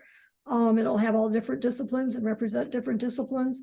We want to have, we're just want to continuing to amplify and grow so that more people, more eyeballs literally look to us as, oh my God, I had no idea. We want to be that thought provoker.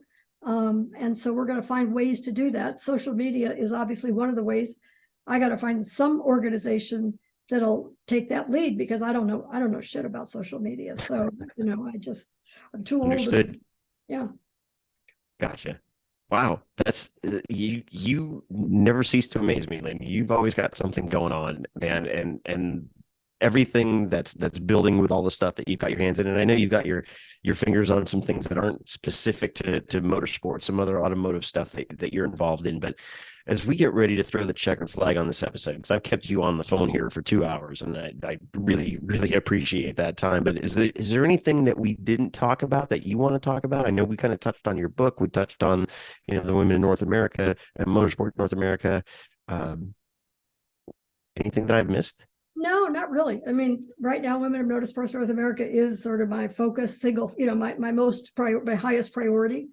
And I've just been so appreciative of the recognition. I blame Bill Warner for when he made me the honoree at Amelia, which I thought, the Amelia Island Concours. I just thought, man, that's just amazing, because these are my heroes, that Absolutely. that have been the previous honorees. But I said, ever since then, it's like he's kicked the bucket open of, all of a sudden people are starting to remember Lyn St James, and so I've been doing more things since then than I think I've done for the previous 10 years. So I appreciate every car owner that let me drive their vintage car, because that brought me back to life, to be honest. I mean, the years 2000 to 2011, that was 10 years that I didn't have any racing. And I was like, I kind of was withering away as a person, because racing is so much everything to me. And then when I got to drive a Formula Atlantic car in a vintage race, it was like a dream come true for me, and it brought me back to life, and life has been really good since then. So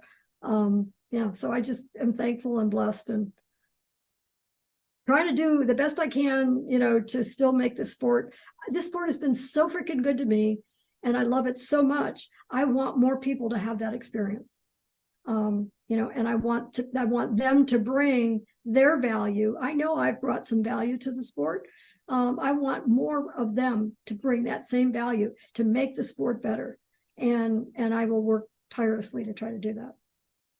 That's awesome. That's awesome. And well, before, so I don't forget this point, if there's anything that we as the Seventh Year Over Rev show, or me personally, can do to help in any of those endeavors, whether it's the Women in Motorsports North America, any of the foundation stuff, by all means, I am more than happy to help out. If you guys are good at social media, just hashtag Women in Motorsports NA. That's all. That's kind of like, that's our, or try to, follow our Facebook and our Instagram and our Twitter, Women in Motorsports North America, and encourage your listeners to do that. That'll just, if you do that, that'll help us tremendously. Well, you can expect a big push on that when this show drops on Tuesday of next week, because we will do some promos. We are now heard, and I don't know if I told you this, but we are now heard in 45 different countries around the world.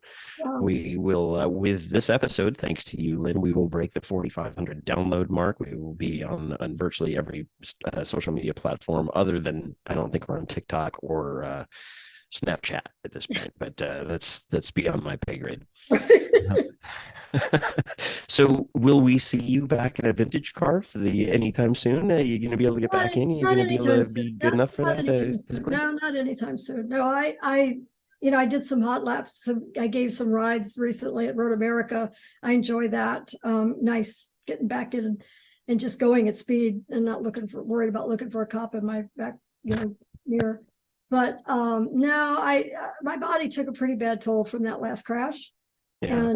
And when I came to, I didn't get totally knocked out, but when things stopped and I realized I had still some arms and legs and stuff, my first thought was my granddaughter. And so my priority there, it's foolish for me to put my body at risk when I know that I could be there for my daughter and, for my granddaughter and now grandson. And so there's just something that's in the logic has finally showed up, but it doesn't mean I don't want to go fast. I want to give hot laps. I want to give rides. I want to enjoy driving fast on racetracks, but not once I get the race suit on. I don't get the red mist, but I'm out there to compete. The infamous red mist. Yes, I know it all too well. I don't get the red mist, but I do go for it. You know what I mean? When I'm in a race car or at a racetrack in a race. Fair enough. When I'm doing hot laps, that's when yeah. And you still got it. Yeah. Exactly. All right.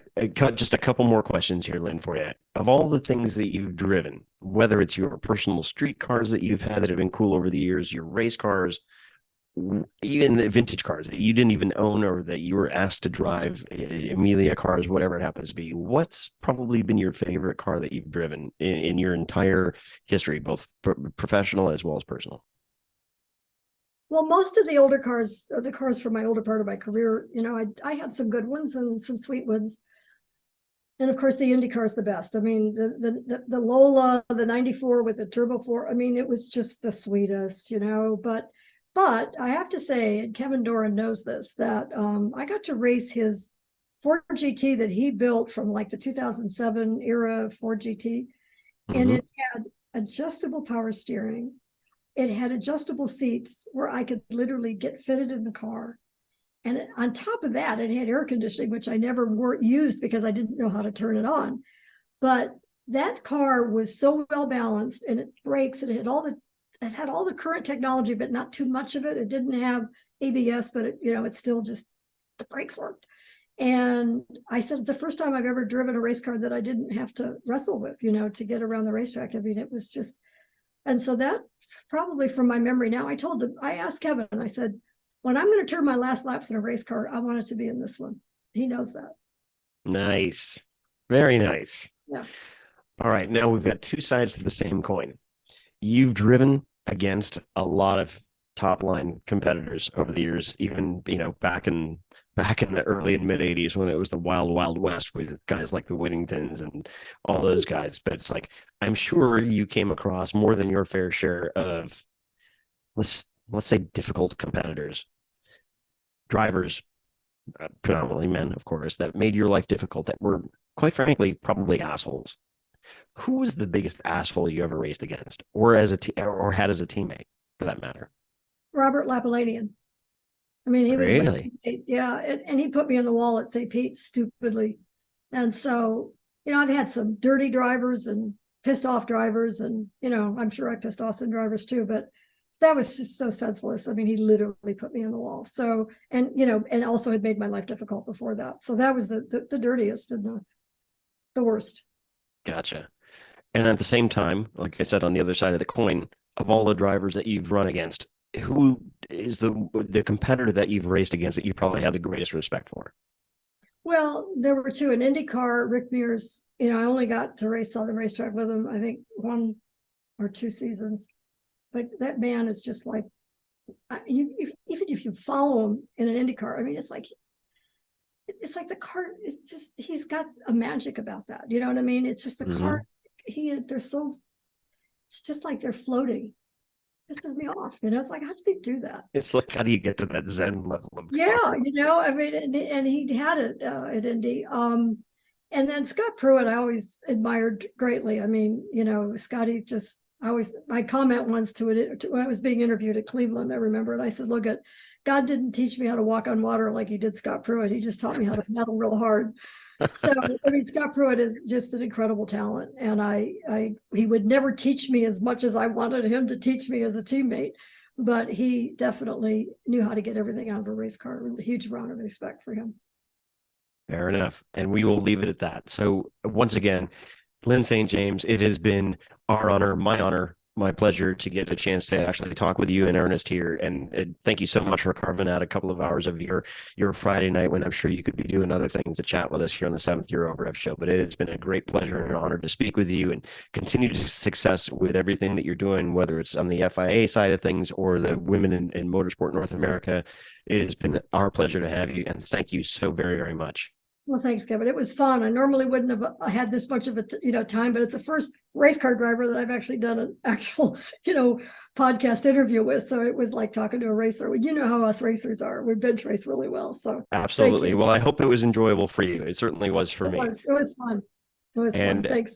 Again, folks, if you have not ordered your book of Lyn St James, go to her website, which is what, Lyn? LynStJames.com. Just exactly. LynStJames.com. You can order your book from her on her website. She will sign it for you. I regrettably admit that I do not have your book, but I will be ordering it, and I will graciously and humbly ask for that signature. So, happy to do it. Once again, Lyn St James, everyone. Thank you so much, Lyn. All the best, and hopefully I will see you. If not, maybe in March at your summit, and maybe you'll be back in May for the 500, and maybe another Hall of Fame day. May, and our summit's November 7th and 8th. Oh, for some reason I was thinking you said March. My mistake. November 7th and 8th, 2023, Phoenix International Raceway, or Phoenix Raceway. It's no longer international. Yeah. Interesting. I didn't realize they dropped the international. Yeah, Women with Drive is the summit name. So Women with Drive, which is on our website. Fair enough. I will direct everyone that way. So once again, Lyn, thank you